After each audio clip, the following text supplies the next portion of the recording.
ಪಂಚಾಸ್ಯ ಅಂದ್ರೆ ಏನು ಅಂತ ಕೇಳಿದ್ರು. ಪಂಚಾಸ್ಯ ಅಂದ್ರೆ ಸಿಂಹವೇ. ಯಾಕೆ ನಿನಗೆ ಆ ಹೆಸರು? ಯಾಕೆ ಯಾಕೆ ಈಗ ನೀನು ಹೇಳ್ಬೋದು.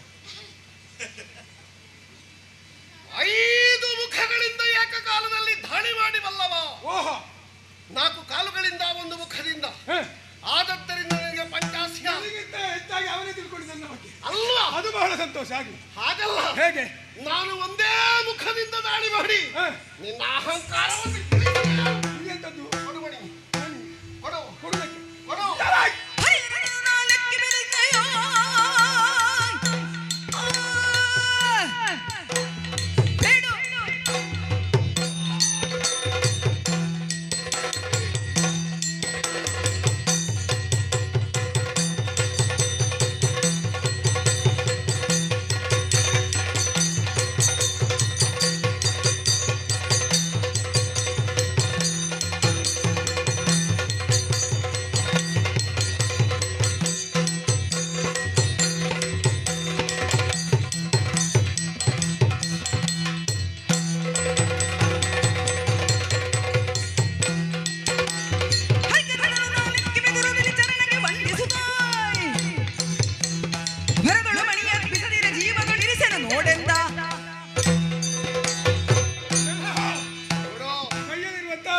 ಮಣಿ ಕೊಟ್ರೆ ನಿನ್ನನ್ನು ನೇರ ಗುಹೆ ಸೇರ್ಲಿಕ್ಕೆ ಬಿಡ್ತೇನೆ. ಹೌದಾ? ಇಲ್ಲದೆ ಇದ್ರೆ ಸೀಳಿ ಬಿಡ್ತೇನೆ. ಮಣಿ ಕೊಡ್ಲಿಕ್ಕೆ ಏನು ಏನು ನಾನು ಮಾರಾಟದಲ್ಲಿ ತಗೊಂಡದಲ್ಲ ಇದು. ನಿನ್ನಲ್ಲಿ ಉಂಟಾ? ನನಗೆ ಅದು ಬೇಕು. ನನ್ನಲ್ಲಿ ಉಂಟುದಾದ್ರೆ ನಿನಗೆ ಯಾಕೆ ಬೇಕು? ಬೇಕು. ನನ್ನಲ್ಲಿ ಇದ್ದದ್ದೆಲ್ಲವೂ ಬೇಕಾ ನಿನಗೆ? ನನಗೆ ಯಾಕೆ ಬೇಕು ಅಂತ ಹೇಳಿದ್ರೆ ಕೊಡ್ತೀಯಾ? ಕೊಡುವುದಕ್ಕ ಕಾರಣ ಉಂಟು. ಈಗ ಏನು ಇದರ ಹಿನ್ನೆಲೆ ನಿನಗೆ ಗೊತ್ತುಂಟಾ? ಏನು ಇದರ ಹಿನ್ನೆಲೆ ತಿಳಿಯದೆ ನೀನು ಕೇಳಬಾರ್ದು. ಏನಿಲ್ಲ. ಈ ಕಾರಣಕ್ಕೆ ಒಬ್ಬ ಯುವಕ ತನ್ನ ಪರಿವಾರ ಸಮೇತ ಇಲ್ಲಿರುವಂತಹ ಪ್ರಾಣಿಗಳನ್ನು ಕೊಲ್ಲುವುದಕ್ಕಾಗಿ ಆಯುಧಧಾರಿಯಾಗಿ ಬಂದ. ಮಾತ್ರವಲ್ಲ, ನನ್ನ ಪ್ರಜೆಗಳ ಉಪಾಧಿಯಲ್ಲಿದ್ದಂತ ಇಲ್ಲಿಂತಹ ಪ್ರಾಣಿಗಳನ್ನು ತಿನ್ನುವುದಕ್ಕೆ ಮನ ಮಾಡಿದ. ಕೆಲವೆಲ್ಲ ನೀತಿಯನ್ನು ಹೇಳಿದೆ, ಯಾವುದು ಹೇಳಿದ್ರು ಪತ್ತೆ ಆಗಲಿಲ್ಲ. ನೀನು ಏನು ನೀತಿ? ಮುಂದಕ್ಕೆ ಕೆಲವು ನೀತಿ ಬರಲಿಕ್ಕೆ ಉಂಟು. ವಿಭೀಷಣ ನೀತಿ, ವಿದುರ ನೀತಿ, ಹಾಗೆಯೇ ಸಿಂಹ ನೀತಿ, ಅದು ಉಂಟು. ಪ್ರಾಣಿ ಆದ್ರೆ ಏನು? ಈಗ ನೀನು ಪ್ರಾಣಿ, ನಾನು ಪ್ರಾಣಿ, ನಾವಿಬ್ರು ಮಾತಾಡುದಿಲ್ವಾ? ಹಾಗಾಗಿ ಹೇಳಿದ್ರು. ಇನ್ನು ನಾನು ಮನುಷ್ಯರಿಗೆ ಬಹಳ ಹತ್ತಿರದವ, ಕರಡಿ ಅಂತ ಹೇಳಿದ್ರೆ ಅವರನ್ನು ಅಲ್ಲ, ಮನುಷ್ಯರಿಗೂ ನನಗೂ ನೇರ ನಿತ್ರೆ ರೂಪ ಸಾಮ್ಯ ಉಂಟು ಅಂತ. ಮನುಷ್ಯರನ್ನು ಕಂಡ್ರೆ ನಿನಗೆ ನೋಡು, ನೀನು ಕಷ್ಟಪಟ್ಟು ಹುಡುಕಿದ್ರೆ ನನ್ನಂತ ಮನುಷ್ಯರು ಸಿಕ್ಕ್ಯಾರು, ಸ್ವಲ್ಪ ವ್ಯತ್ಯಾಸ ಇದ್ದೀತು. ಹಾಗಲ್ಲ, ನಿನ್ನ ಮುಖ ಒಮ್ಮೆ ಸರಿಯಾಗಿ ನೋಡು. ಏನು ನೀನು ಸಾಮಾನ್ಯ ಕರಡಿ ಅಲ್ಲ, ಅದು ಗೊತ್ತುಂಟು. ಯಾವ ಕರಡಿ? ಆದ್ರೆ ಇದೊಂದು ಪಾಂಡ ಕರಡಿ ಅಂತ ಹೇಳ್ತಾರೆ. ಅದು ನೋಡು, ಮುಖ ಬಿಳಿ ಮತ್ತೆಲ್ಲ ಉಳಿದ ಭಾಗ ಕಪ್ಪು. ಹಾಗಂತ ಕೆಲವು ಹಿಮ ಕರಡಿಗಳು ಉಂಟು. ಆದ್ರೆ ಅದಕ್ಕೆ ತದ್ವಿರುದ್ಧವಾಗಿ ನಿನ್ನ ಜೀವನ, ನಿನ್ನ ರೂಪ, ಅದರ ಬಗ್ಗೆ ನನಗೆ ಆಕ್ಷೇಪ ಇಲ್ಲ. ಈ ಕಾಲದಲ್ಲಿ ನೀನು ಹೇಳಿದ ಶಬ್ದ ಪ್ರಯೋಗವೇ ನನಗೆ ಹೊತ್ತು. ಅದು ಇರಬಹುದು. ಅದು ಇನ್ನು ಕೆಲವು ಹೊಸ ಪ್ರಯೋಗಗಳು ಈ ರಂಗಕ್ಕೆ ಬರ್ಲಿಕ್ಕೆ ಉಂಟು. ನೀನು ಕಾತರದಿಂದ ಕಾತರಿಸಿ ನೋಡು. ಅದನ್ನು ಕಾತರದಿಂದ ಕಾಯುವುದಲ್ಲ, ನಾವು ಕಡೆಗಣಿಸುವುದು. ಈಗ ಈ ಮಣಿ ಸಿಗುವುದಕ್ಕೆ ಕಾರಣ ಅವನನ್ನು ಕೊಂದು ಅವನಿದಂತಹ ಈ ಮಣಿಯನ್ನು ಪಡೆದೆ. ನೋಡಿ, ಈಗ ಅವನನ್ನು ಕೊಂದದ್ದು ನೀನು ಮಣಿಗಾಗಿಯಾ? ಅಲ್ಲ, ನಿನ್ನ ಪ್ರಜೆಗಳನ್ನು ಬೇಟೆಯಾಡಿದ ಪ್ರಜೆಗಳ ಉಪಕಾರಕ್ಕಾಗಿ ಕೊಂದದ್ದು. ಹೌದಾ? ಆದ್ರೆ ಒಂದು ಆ ಹೆಣಕ್ಕೆ ನೋಡು ನೋಡು ನೋಡು ನೋಡು, ಇಲ್ಲಿಂದ ಇತ್ಯರ್ಥಕ್ಕೆ ಬರುವ. ಹೇಗೆ? ನೀನವನನ್ನು ಕೊಂದದ್ದು ನಿನ್ನವರಿಗೆ ಅವನಿಂದ ಉಪದ್ರ ಆಗ್ತದೆ ಅಂತ. ಹೌದೌದು. ಹೌದಾ? ಅವ ಸತ್ತಲ್ಲಿಗೆ ಸತ್ತಲ್ಲಿಗೆ ಅದು ಮುಕ್ತಾಯ ಆಯ್ತು ಅಂತ ನೀನು. ಹಾಗಿದ್ರೆ ಮಣಿ ಒಂದು ಧರ್ಮಕ್ಕೆ ಸಿಕ್ಕಿದಲ್ಲ ನನಗೆ. ಹಾಗಲ್ಲ, ನನಗೆ ಕೊಡು. ಈ ಮಣಿಯ ಪ್ರಭೆಯನ್ನೊಮ್ಮೆ ನೋಡು. ಅರ್ಕಲಾವಣೆ ಅಂತ ಶೋಭಿಸ್ತಾ ಇದು. ದಿನಕರ ಕೋಟಿ ತೇಜದಿ ಮೆರೆವ ಕೋಟಿ ಸೂರ್ಯ. ಯಾವ ಯಾವ ಪ್ರಸಂಗಕ್ಕೆ ಹೋಗ್ಬೇಡ. ಕೊಟ್ಟಿ ಕೊಟ್ಟಿ ಮಗನೇ ಕೊಡೋದಕ್ಕೆ ಆಗುದಿಲ್ಲ.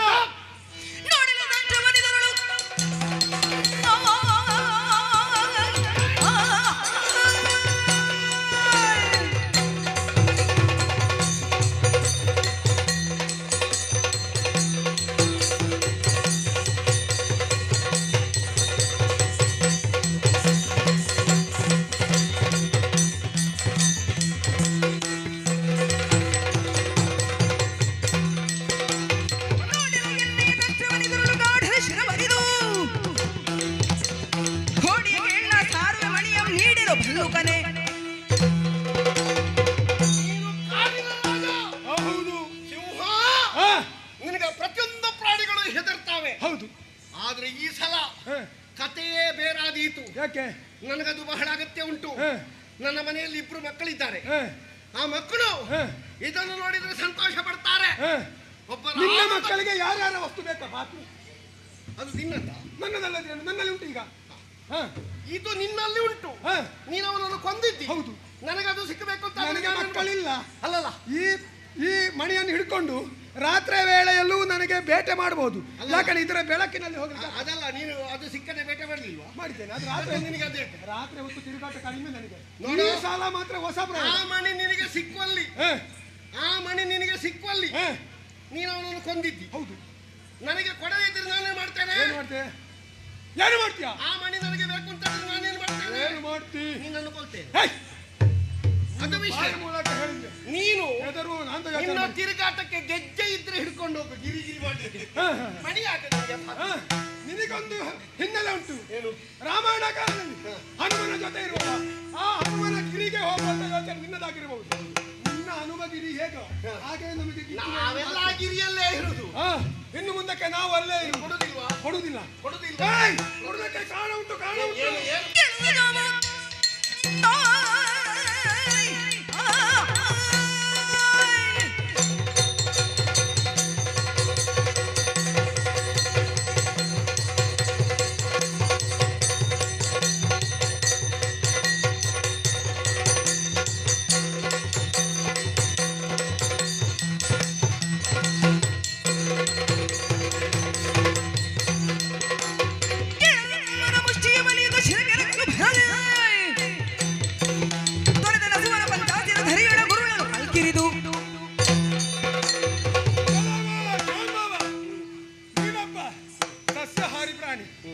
ಮರದಿಂದ ಮರಕ್ಕೆ ಲಂಘಿಸಿ ಜೇನನ್ನು, ಗೆಡ್ಡೆ ಗೆಣಸು, ಹಣ್ಣು ಹಂಪಲ ಇಂಥವೆಲ್ಲ ತಿನ್ನೋ ನೀನು. ಆದ್ರೆ ನನಗೆ ಮರದಿಂದ ಮರಕ್ಕೆ ಹಾರಬೇಕು ಅಂತ ಇಲ್ಲ. ನಾನು ನೆಲದಲ್ಲಿಯೂ ಓಡಾಡ್ತೇನೆ. ಬೆಟ್ಟ ಗುಡ್ಡಗಳನ್ನು ಹತ್ತುತ್ತೇನೆ. ದುಷ್ಟ ಪ್ರಾಣಿಗಳು ಬೇಟೆ ಆಡುವಾಗ ನಿನ್ನನ್ನು ಆಡುವಾಗ ನೀನು ಮರದಿಂದ ಮರಕ್ಕೆ. ನನಗೆ 2 ಸಾಮರ್ಥ್ಯ ಉಂಟು. ಹೌದು. ಹಾಗಾಗಿ ಹೇಳ್ತಾ ಇದ್ದೇನೆ. ಇದು ನಾನು 2 ಕಾಲಲ್ಲಿಯೂ ಹೋಗ್ತೇನೆ, 4 ಕಾಲಲ್ಲಿಯೂ ಹೋಗ್ತೇನೆ. ಈಗ ನಾನು ಹೋದದ್ದು ಎಷ್ಟು ಕಾಲಲ್ಲಿ? ನಿನ್ನ ಕಾಲಲ್ಲಿ. ಈಗ ಹೋದದ್ದು ಅಲ್ಲ, 4 ಕಾಲ. ಸಿಂಹ ಹೌದಾ? 4 ಕಾಲ. ನೀನು ಯಾರನ್ನು ಮಾತಾಡುದು? ಸಿಂಹ ಬೇರೆ ಮಾತಾಡುದು ಹಾಗಂತ ಹೇಳಿ ಸಿಂಹ 4 ಕಾಲಲ್ಲೇ ಹೋಗುದು. ಕಲಿಯುಗದಲ್ಲಿ 4 ಕಾಲಲ್ಲಿ ಹೋಗ್ತದೆ. ಆದ್ರೆ ಕೆಲ ಯುಗಾಂತರ ಅಂತ ಉಂಟು, ಅಲ್ಲಿ 2 ಕಾಲಲ್ಲಿ ಹೋದದ್ದು ಇರಬಹುದು. ಹಾಗಾಗಿ ನಾನು ಹೊಸ ಶೈಲಿಯನ್ನು ಮಾಡಿದ್ದು. ಮಹಾಜ್ಞಾನಿ ಅಂತ ಆಯ್ತು. ಜಾಮವ, ನೀನು ಕೇವಲ ಸಸ್ಯಾಹಾರಿ ಪ್ರಾಣಿ, ನಾನು ಮಾಂಸವನ್ನೇ ತಿಂದು ಬದುಕಿದ. ಈ ಕಾರಣದ ಅಲ್ಲ, ಅದು ಹೇಳಲಿಕ್ಕೆ ಆಗುದಿಲ್ಲ. ಕೆಲವು ಸಲ ಹುಲ್ಲು ತಿಂತೀರಿ ನೀವು. ಅದು ಹೊಟ್ಟೆ ನೋವು. ಹೌದಾ? ಹೌದೌದು. ಮಾಂಸ ಹೊಟ್ಟೆ ನೋವು ತಿನ್ನುವುದು ಕಾರಣ ಉಂಟು. ನಾವು ಅತಿಯಾಗಿ ತಿಂದ್ರೆ ಹಾಗೆ ಆಗುವುದು. ಆದ್ರೆ ಒಂದು ಈಗ ಕೈಯಲ್ಲಿ ಸಿಕ್ಕಿದ ಮಣಿ ಬೇಕು ಅಂತಲ್ವಾ? ಹೌದು. ನಾನು ಶಕ್ತಿಯಿಂದ ಪಡೆದಂತಹ ಈ ಮಣಿಯನ್ನು ಕೊಡುವುದಕ್ಕೆ ಆಗುದಿಲ್ಲ. ಒಂದು ವೇಳೆ ಪಡೆಯುವುದಕ್ಕೆ ಮುಂದಾದ್ರೆ ಆ ಹುಡುಗನ ಗತಿ ನಿನಗಂತೂ ಎಚ್ಚರ.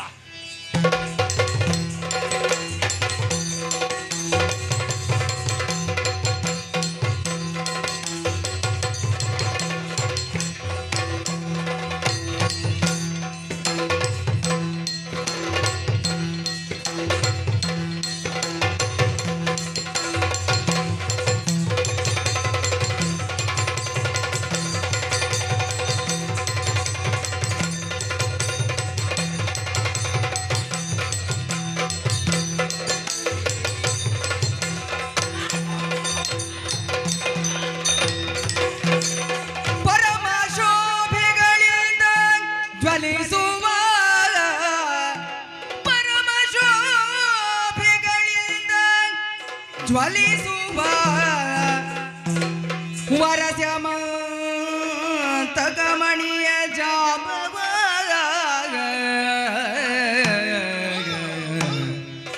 ಹರುಷದ್ಯೂ ಕೊಂಡೊಯ್ದು ಗುಹೆಯನು ಪೊಕ್ಕು ವೇಗ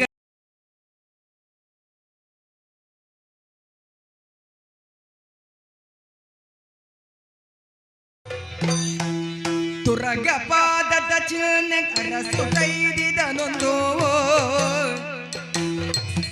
ಸರಸಿ ಎಡೆಯೊಳು ರಕ್ತ ಸುರಿದಿ ಹುದಗಂಡು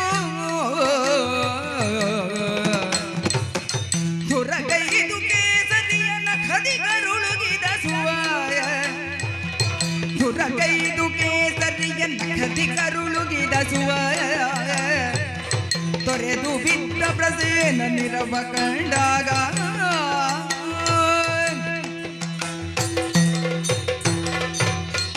ಹರಿದಾಡುವ ಸರ್ಪಕ್ಕೆ ಹೆದರದೇ ಇರಬಹುದು, ಸಾಗುತ್ತಿರುವಂತಹ ಪ್ರವಾಹಕ್ಕಾದರೂ ಹೆದರದೆ ಈಜುವುದಕ್ಕೆ ಪ್ರಯತ್ನ ಪಡಬಹುದು. ಒಂದು ವೇಳೆ ಮೃತ್ಯುವೇ ತಾ ಮುಂದೆ ಬಂದು ತನ್ನ ಪ್ರಾಣವನ್ನು ಕಸಿಯುವುದಕ್ಕೆ ಪ್ರಾರಂಭಿಸಿದವಾಗಲೂ ವ್ಯಕ್ತಿಯಾದವನು ಭಯಪಡದೆ ನಿಲ್ಲುವುದಕ್ಕೆ ಸಾಧ್ಯ. ಹಾಗೆಂದು ಅಪವಾದಕ್ಕೆ ಅಂಜದವನು ಈ ಪ್ರಪಂಚದಲ್ಲಿ ಯಾರೂ ಇಲ್ಲ. ಅಪವಾದದ ಕಳೆ ಎನ್ನುವುದನ್ನು ತೊಳೆದುಕೊಳ್ಳಬೇಕಾದಂತಹ ಪರಿಸ್ಥಿತಿ ಮಾಧವನಾಗಿ ನನಗೂ ಬಂದೊದಗಿತ್ತಲ್ಲ. ದ್ವಾರಕೆಯವಲ್ಲಿಯವರೆಗೆ ಮುಟ್ಟಿರಬಹುದಾದ ನನಗೆ ಚೋರತನದ ಪಟ್ಟ ನನ್ನ ಅಣ್ಣ ಬಲಭದ್ರನಿಗೆ ತಲೆಯನ್ನೇ ಕೆಡಿಸಿಬಿಟ್ಟಿತು. ಬಹುಕ್ರೋಧಾವಿಷ್ಟನಾಗಿದ್ದಂತಹ ಅವನ ಮುಂಭಾಗದಲ್ಲಿ ಬಂದಾಗ ಮಾತಾಡುವುದಕ್ಕೆ ಮನಸ್ಸೇ ಮಾಡಲಿಲ್ಲ. ನೊಂದುಕೊಂಡೆ ನಾನು. ಯಾಕೆ ಹೀಗೆ ಅಂತ ಹೇಳುವಾಗ, ಬೃಂದಾವನದ ಅಧಿಕಾರಿಯಾದ ಸತ್ರಾಜಿತ ಭೂಪತಿಯ ತಮ್ಮನಾದ ಪ್ರಸೇನಜಿತ ವನಾಂತರಕ್ಕೆ ಗಮಿಸುವಾಗ ಸೂರ್ಯದೇವನಿಂದ ದತ್ತವಾದಂತಹ ಶಮಂತಕ ಬಲಿಯನ್ನು ಕೊಂಡು ಹೋದ ಪ್ರಸೇನ ಬರಲಿಲ್ಲ. ಹಾಗಾದ್ರೆ ಬರಲಿಲ್ಲ ಯಾಕೆ? ನಾನು ಹೋಗಿ ಅವನನ್ನು ಕೊಂದಿದ್ದೇನೆ ಆ ಮಣಿಗೋಸ್ಕರ ಅಂತ ಇವರೆಲ್ಲ ತಿಳ್ಕೊಂಡಿದ್ದಾರೆ. ಅದಲ್ಲ ಅಂತ ಎಷ್ಟೇ ಬಾರಿ ಆಡಿದರೂ ಒಮ್ಮೆ ನಮಗೆ ಅಪವಾದ ಎನ್ನುವುದು ಅಂಟಿಕೊಂಡಿದೆ ತಮ್ಮ. ಅದನ್ನು ತೊಳೆಯದೇ ಇದ್ರೆ ನಾವು ಕಳ್ಳರಾಗಿಯೇ ಹೋಗುತ್ತೇವೆ ಅಂತ ಆಡಿದ. ಎಷ್ಟೇ ಪ್ರಯತ್ನ ಮಾಡಿಯಾದರೂ ಆ ಮಣಿಯನ್ನು ಪುನರಪಿ ಸತ್ರಾಜಿತನಿಗೆ ತಂದುಕೊಡಬೇಕಾದ ಕರ್ತವ್ಯ ನಿನಗುಂಟು. ಅಲ್ಲಿಯವರೆಗೆ ದ್ವಾರಕೆ ಹತ್ರ ಬರಬಾರದು ಅಂತ ಆಡಿದ್ದಾನೆ. ಅಣ್ಣನ ಅಪ್ಪಣೆಯನ್ನು ಪಡ್ಕೊಂಡೆ. ಮಾತ್ರವೇ ಅಲ್ಲ, ಜೊತೆಯಾಗಿ ಸಾಂಬ ಸಾತ್ಯಕ್ಕೆ ಮೊದಲಾದವರನ್ನು ಸೇರಿಕೊಂಡೆ. ಯಾಕೆ? ಎಲ್ಲಿಯಾದ್ರೂ ನಾನೇ ಹುಡುಕಿ ತಂದರು ಜನ ಅದನ್ನು ಒಪ್ಪುವುದಿಲ್ಲ. ಸಾಕ್ಷಿ ಇಲ್ಲದೆ ಯಾವುದನ್ನು ಜನಗಳು ಒಪ್ಪುವುದಿಲ್ಲ ಅಂತಾದ್ರೆ ಸಾಕ್ಷಿಗಾಗಿಯೇ ಉಳಿದವರನ್ನು ಸೇರಿಕೊಂಡು ಬಂದದ್ದು ಹೌದು. ಆದ್ರೆ ವಿಂಧ್ಯಾದ್ರಿಯನ್ನು ದಾಟಿ ಬರಬೇಕು ಅಂತ ನಾನು ಆಲೋಚನೆ ಮಾಡುವಾಗ, ದಾರಿ ಹೇಗೆ ಹೋಗಿರಬಹುದು ಅಂತ ಆಲೋಚಿಸುವಾಗ, ಪ್ರಸೇನಜಿತ ಅಶ್ವವಂದನರಿಯೇ ಹೋಗಿದ್ದಾನೆ ಎನ್ನುವುದು ನಮಗೆ ಸತ್ಯವಾದ ವಿಚಾರ. ಹಾಗಾಗಿ ತುರಗ ಪಾದದ ಚಿಹ್ನೆಯನ್ನು ಅರಸುತ್ತಾ ಅಯ್ಯೋ, ತುರಗದ ಪಾದ ಚಿಹ್ನೆಯನ್ನು ಅರಸುತ್ತಾ ಮುನ್ನಡೆಯುತ್ತಾ ಬಂದ ಹಾಗೆ ಹರಿಯುತ್ತಿರುವಂತಹ ಸರಸಿಯ ಬುಡದಲ್ಲಿ ಒಂದು ಕಳೆಯ ಬರಹ ಬಿದ್ದಿದೆ. ಯಾರದ್ದು ಅಂತ ಪರೀಕ್ಷಿಸುವಾಗ ನಮ್ಮ ಸಖ ಸತ್ರಾಜಿತನ ತಮ್ಮ ಪ್ರಸೇನಜಿತನ ದೇಹ ಎನ್ನುವುದು ಗೊತ್ತಾಗುತ್ತಾ ಉಂಟು.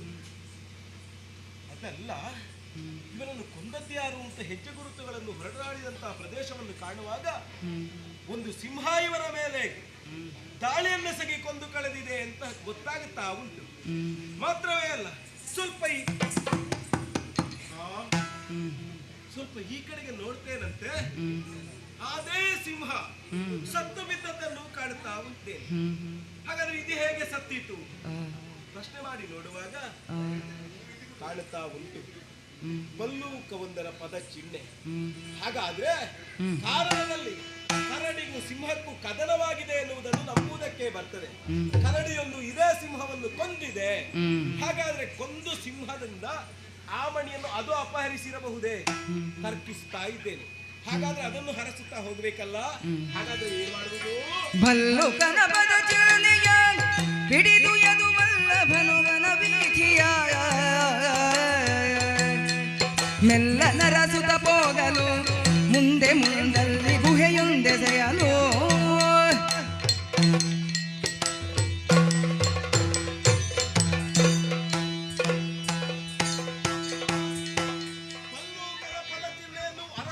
ಅರಸುತ್ತಾ ಸಾಗಿ ಬಂದದ್ದು ನಾನು. ಬಂದು ಬಹುದೂರವನ್ನು ಕ್ರಮಿಸಿದೆ. ಸೇರಿರುವುದು ಕಾಣನ ಗರ್ಭದಲ್ಲಿ ಒಳಗೊಂದು ಬೃಹದಾಕಾರದ ಗುಹೆಯನ್ನು ಕಾಣ್ತಾ ಉಂಟು. ಅದರ ಬಳಿಯಲ್ಲಿ ನಿಂತಿದ್ದೇನೆ. ಹಾಗಾದ್ರೆ ಗುಹಾಂತರವನ್ನು ಸೇರಿಕೊಂಡಿದೆ ಕರಡಿ ಎನ್ನುವುದನ್ನು ಒಪ್ಪುವುದಕ್ಕೆ ಬರ್ತದೆ ತಾನೆ. ಹಾಗಾಗಿ ಇರುವುದಿಲ್ಲಿ ತರವಲ್ಲ. ಹಾಗಾಗಿ ಗುಹೆಯ ಒಳ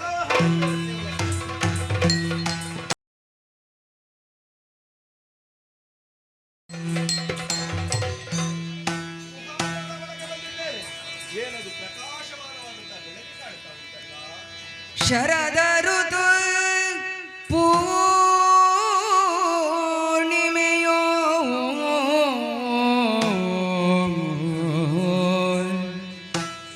ಶರದ ಋತು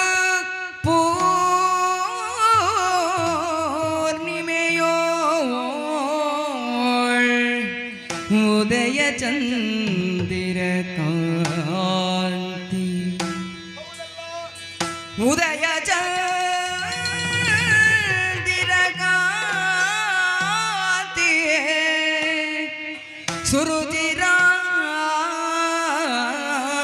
ಸುರುಚಿರಾನನದಿಂದ ಶೋಭಿಸುತ್ತ ವಿಭವದ್ಯೋ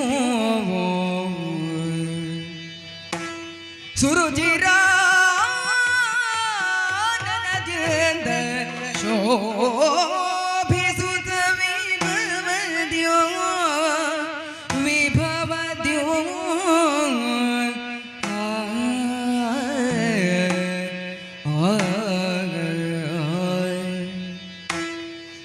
ತರುಣಿಯೋರ್ವಳೆ ಕುಳಿತು ಬಾಲಕನ ತೊಟ್ಟಿಲ ಹರುಷದಿಂದಲೇ ತೂಗುತ್ತ ತರುಣಿಯೋರ್ವಳೆ ಕುಳಿತು ಬಾಲಕನ ತೊಟ್ಟಿಲ ಹರುಷದಿಂದಲೇ ತೂಗುತ್ತ ತೂಗುತ್ತ ಗಿರಿಜೆ ರಮೆ ವಾಣಿಯರ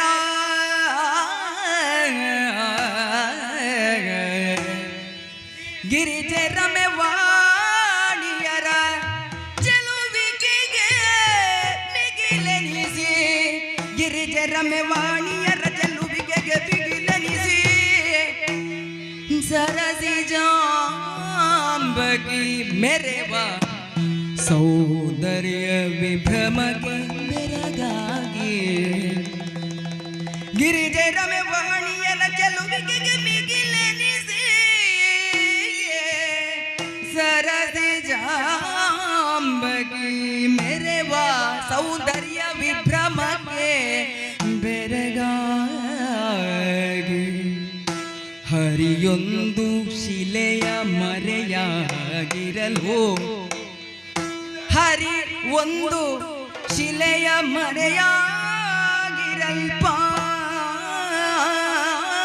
ಮರೆಯಾಗಿರಲ್ಪಾಡಿ ತೂಗುತ್ತಲಾಗಳು ಹರಿ ಒಂದು ಶಿಲೆಯ ಮರೆಯಾಗಿರಲ್ಪಾಡಿ ತೂಗುತ್ತಲಾಗಳು ಪಾಡಿ ತೂಗುತ್ತಲಾಗಲು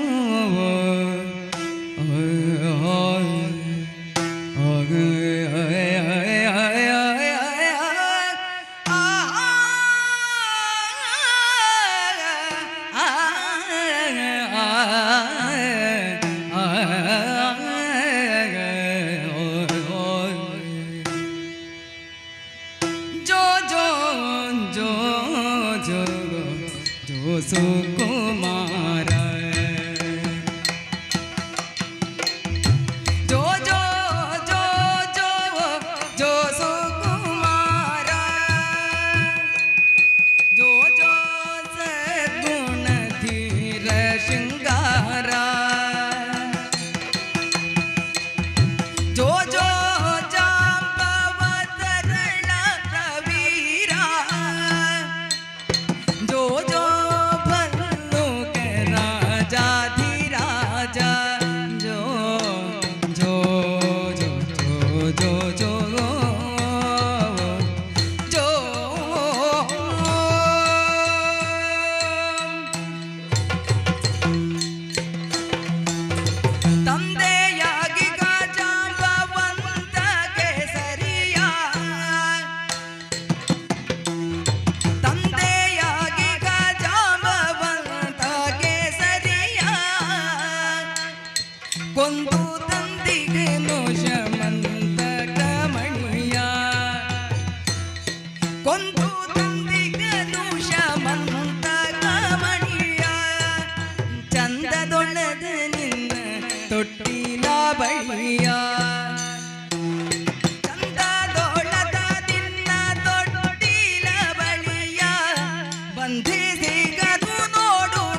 ಕರಡಿ ಗುಹೆಯಲ್ಲಿ ಉಂಟು ಎನ್ನುವ ಕಾರಣಕ್ಕಾಗಿ ಬಂದ್ರೆ ಗಿರಿಜೆಯನ್ನು, ರಮೆಯನ್ನು, ಉಮೆಯನ್ನು ಮೀರಿಸಬಹುದಾದ ಸೌಂದರ್ಯದ ಸೊಬಗಿನಿಂದ ಓರ್ವಾಕ್ಕೆ ಕಂಗೊಳಿಸುತ್ತಾ ಇದ್ದಾಳೆ. ಮಗುವೊಂದನ್ನು ಆಡಿಸುತ್ತಾ ಇದ್ದಾರೆ, ಜೋಗುಳವನ್ನು ಆಡಿಸ್ತಾ ಇದ್ದಾಳೆ. ಮಾತ್ರವೇ ಅಲ್ಲ, ಅವಳ ಕೈಯಲ್ಲಿರುವಂತಹ ಬೆಳಕನ್ನು ಸೂಸಬಹುದಾದ ಮಣಿಯೊಂದು ಇದೆಲ್ಲಿಂದ ಬಂತು, ಹೇಗೆ ಬಂತು ಅಂತ ನೋಡುವಾಗ ಮರೆಯಲ್ಲಿ ನಿಂತು ನಾ ಗಮನಿಸುವಾಗ ಅರ್ಥವಾಗುತ್ತಾ ಉಂಟು. ಈ ಶಿಶುವಿಗೆ ತಂದೆಯಾಗಿರುವ ಜಾಂಬವಂತ ತಂದು ಕೊಟ್ಟಿರುವ ಮಣಿ ಇದು ಅಂತೆಲ್ಲ ಆಡುತ್ತಾ ಉಂಟು. ಹಾಗಾದ್ರೆ ಇದರ ಹಿಂದಿರುವ ಶಕ್ತಿ ಎಲ್ಲೋ ಉಂಟು ಎನ್ನುವುದು ಅರ್ಥವಾಯಿತಲ್ಲ. ಅದು ಹೊರಬಂದು ನಮ್ಮನ್ನು ಕಾಣಬೇಕು ಅಂತಾದ್ರೆ ಬಂದ ನಾವು ನಮ್ಮ ಇರವನ್ನು ತೋರಿಸುವುದಕ್ಕಾಗಿ ಈಗಲೇ ನನ್ನಲ್ಲಿರುವಂತಹ ಪಾಂಚಜನ್ಯವನ್ನು ಮೊಳಗಿಸ್ತೇನೆ. ಅರರೆ ಬಿದನೋ ಗೆಡೆ ಬಾಬಾ ಪರಮ ಭೀಕರದೇನಿದೆನ್ನಲು ಕೆರಳಿಯಾರ್ ಬಡಿಸುತ್ತ ಜಾಂಬವ ಬಂದು ಇಸುತ್ತ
ಎನ್ನುವ ಧ್ವನಿಯನ್ನೆಬ್ಬಿಸುವುದಕ್ಕಾರಂಭ ಮಾಡಿದಳು. ಇದರಿಂದ ಅರ್ಥ ಆಗ್ತದೆ ಏನು, ಏನೋ ಮೋಸ ಮಾಡಿದ್ದಿ ನೀನು. ಹೆಣ್ಣುಮಕ್ಕಳು ಕೆಟ್ಟೆ ಅಂತ ಹೇಳಬೇಕು ಅಂತಾದ್ರೆ ಎಂತದ್ದೋ ನಿನ್ನ ಕೈಕರಣ ಕಣ್ಕರಣ ಆಗಿದೆ ಅಂತ ಕಣ್ಣು ತಿರುಗಿಸಿದೀಯಾ? ಏನಾದರೂ ಅಶ್ಲೀಲವಾದ ಶಬ್ದ ಪ್ರಯೋಗ ಮಾಡಿದೀಯಾ? ಅಲ್ಲ, ಚೇಷ್ಟೆ ಏನಾದರೂ ಮಾಡಿದೀಯಾ? ನನ್ನ ಬಾಲೆಯನ್ನು ಹೆದರಿಸಿ ಯಾವ ಹೆದರಿಕೆಯೂ ಇಲ್ಲದೆ ನಿರ್ಭೀತೆಯಿಂದ ನನ್ನ ಗುಹೆಯನ್ನು ಹೊಕ್ಕದ್ದು ಮಾತ್ರ ಅಲ್ಲ, ಒಂದು ರೀತಿಯದ್ದಾದಂತಹ ಸ್ವಾತಂತ್ರ್ಯವನ್ನು ಇಲ್ಲಿ ಪ್ರಯೋಗ ಮಾಡ್ತೀನಿ ಅಂತಾದ್ರೆ ಏನು ನಿನ್ನ ಎದೆಯಲ್ಲಿ ಅರೆ ಬೆಳೆದಿದೆಯೇ? ಬಂಡೆಕಲ್ಲು ಬೆಳೆದಿದೆಯೇ? ಯಾಕದು?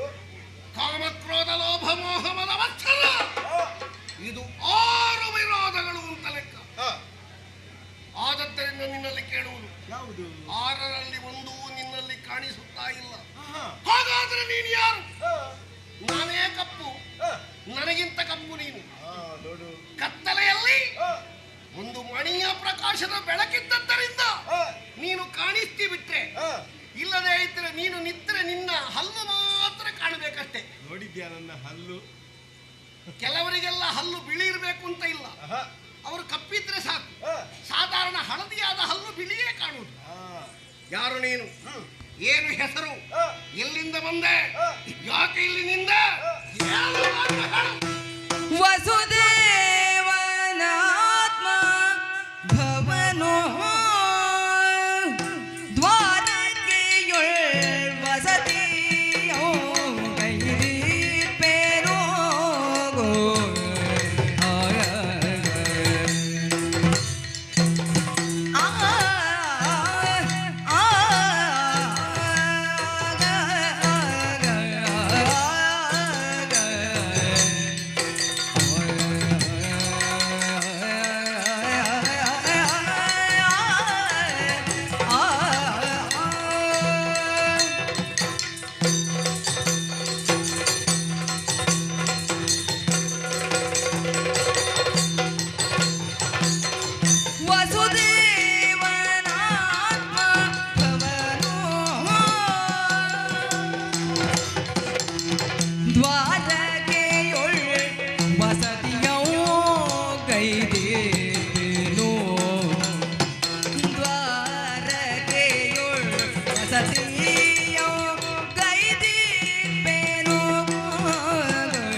ಎನ್ನ ಜಗದಿ ಕೃಷ್ಣನೆಂದು ಸುರುವರು ಕೃಷ್ಣನೆಂದು ಸುರುವರು ಕೃಷ್ಣನೆಂದು ಸುರುವರು ಪ್ರಖ್ಯಾತರಿ ಕೃಷ್ಣನೆಂದು ಸುರುವರು ಪ್ರಖ್ಯಾತರಿ ವಸುದೇವನಾತ್ಮ ಭವನು ದ್ವಾರಕೆಗಳು ವಸತಿಯಂ ಗೈದಿರ್ಪೆನು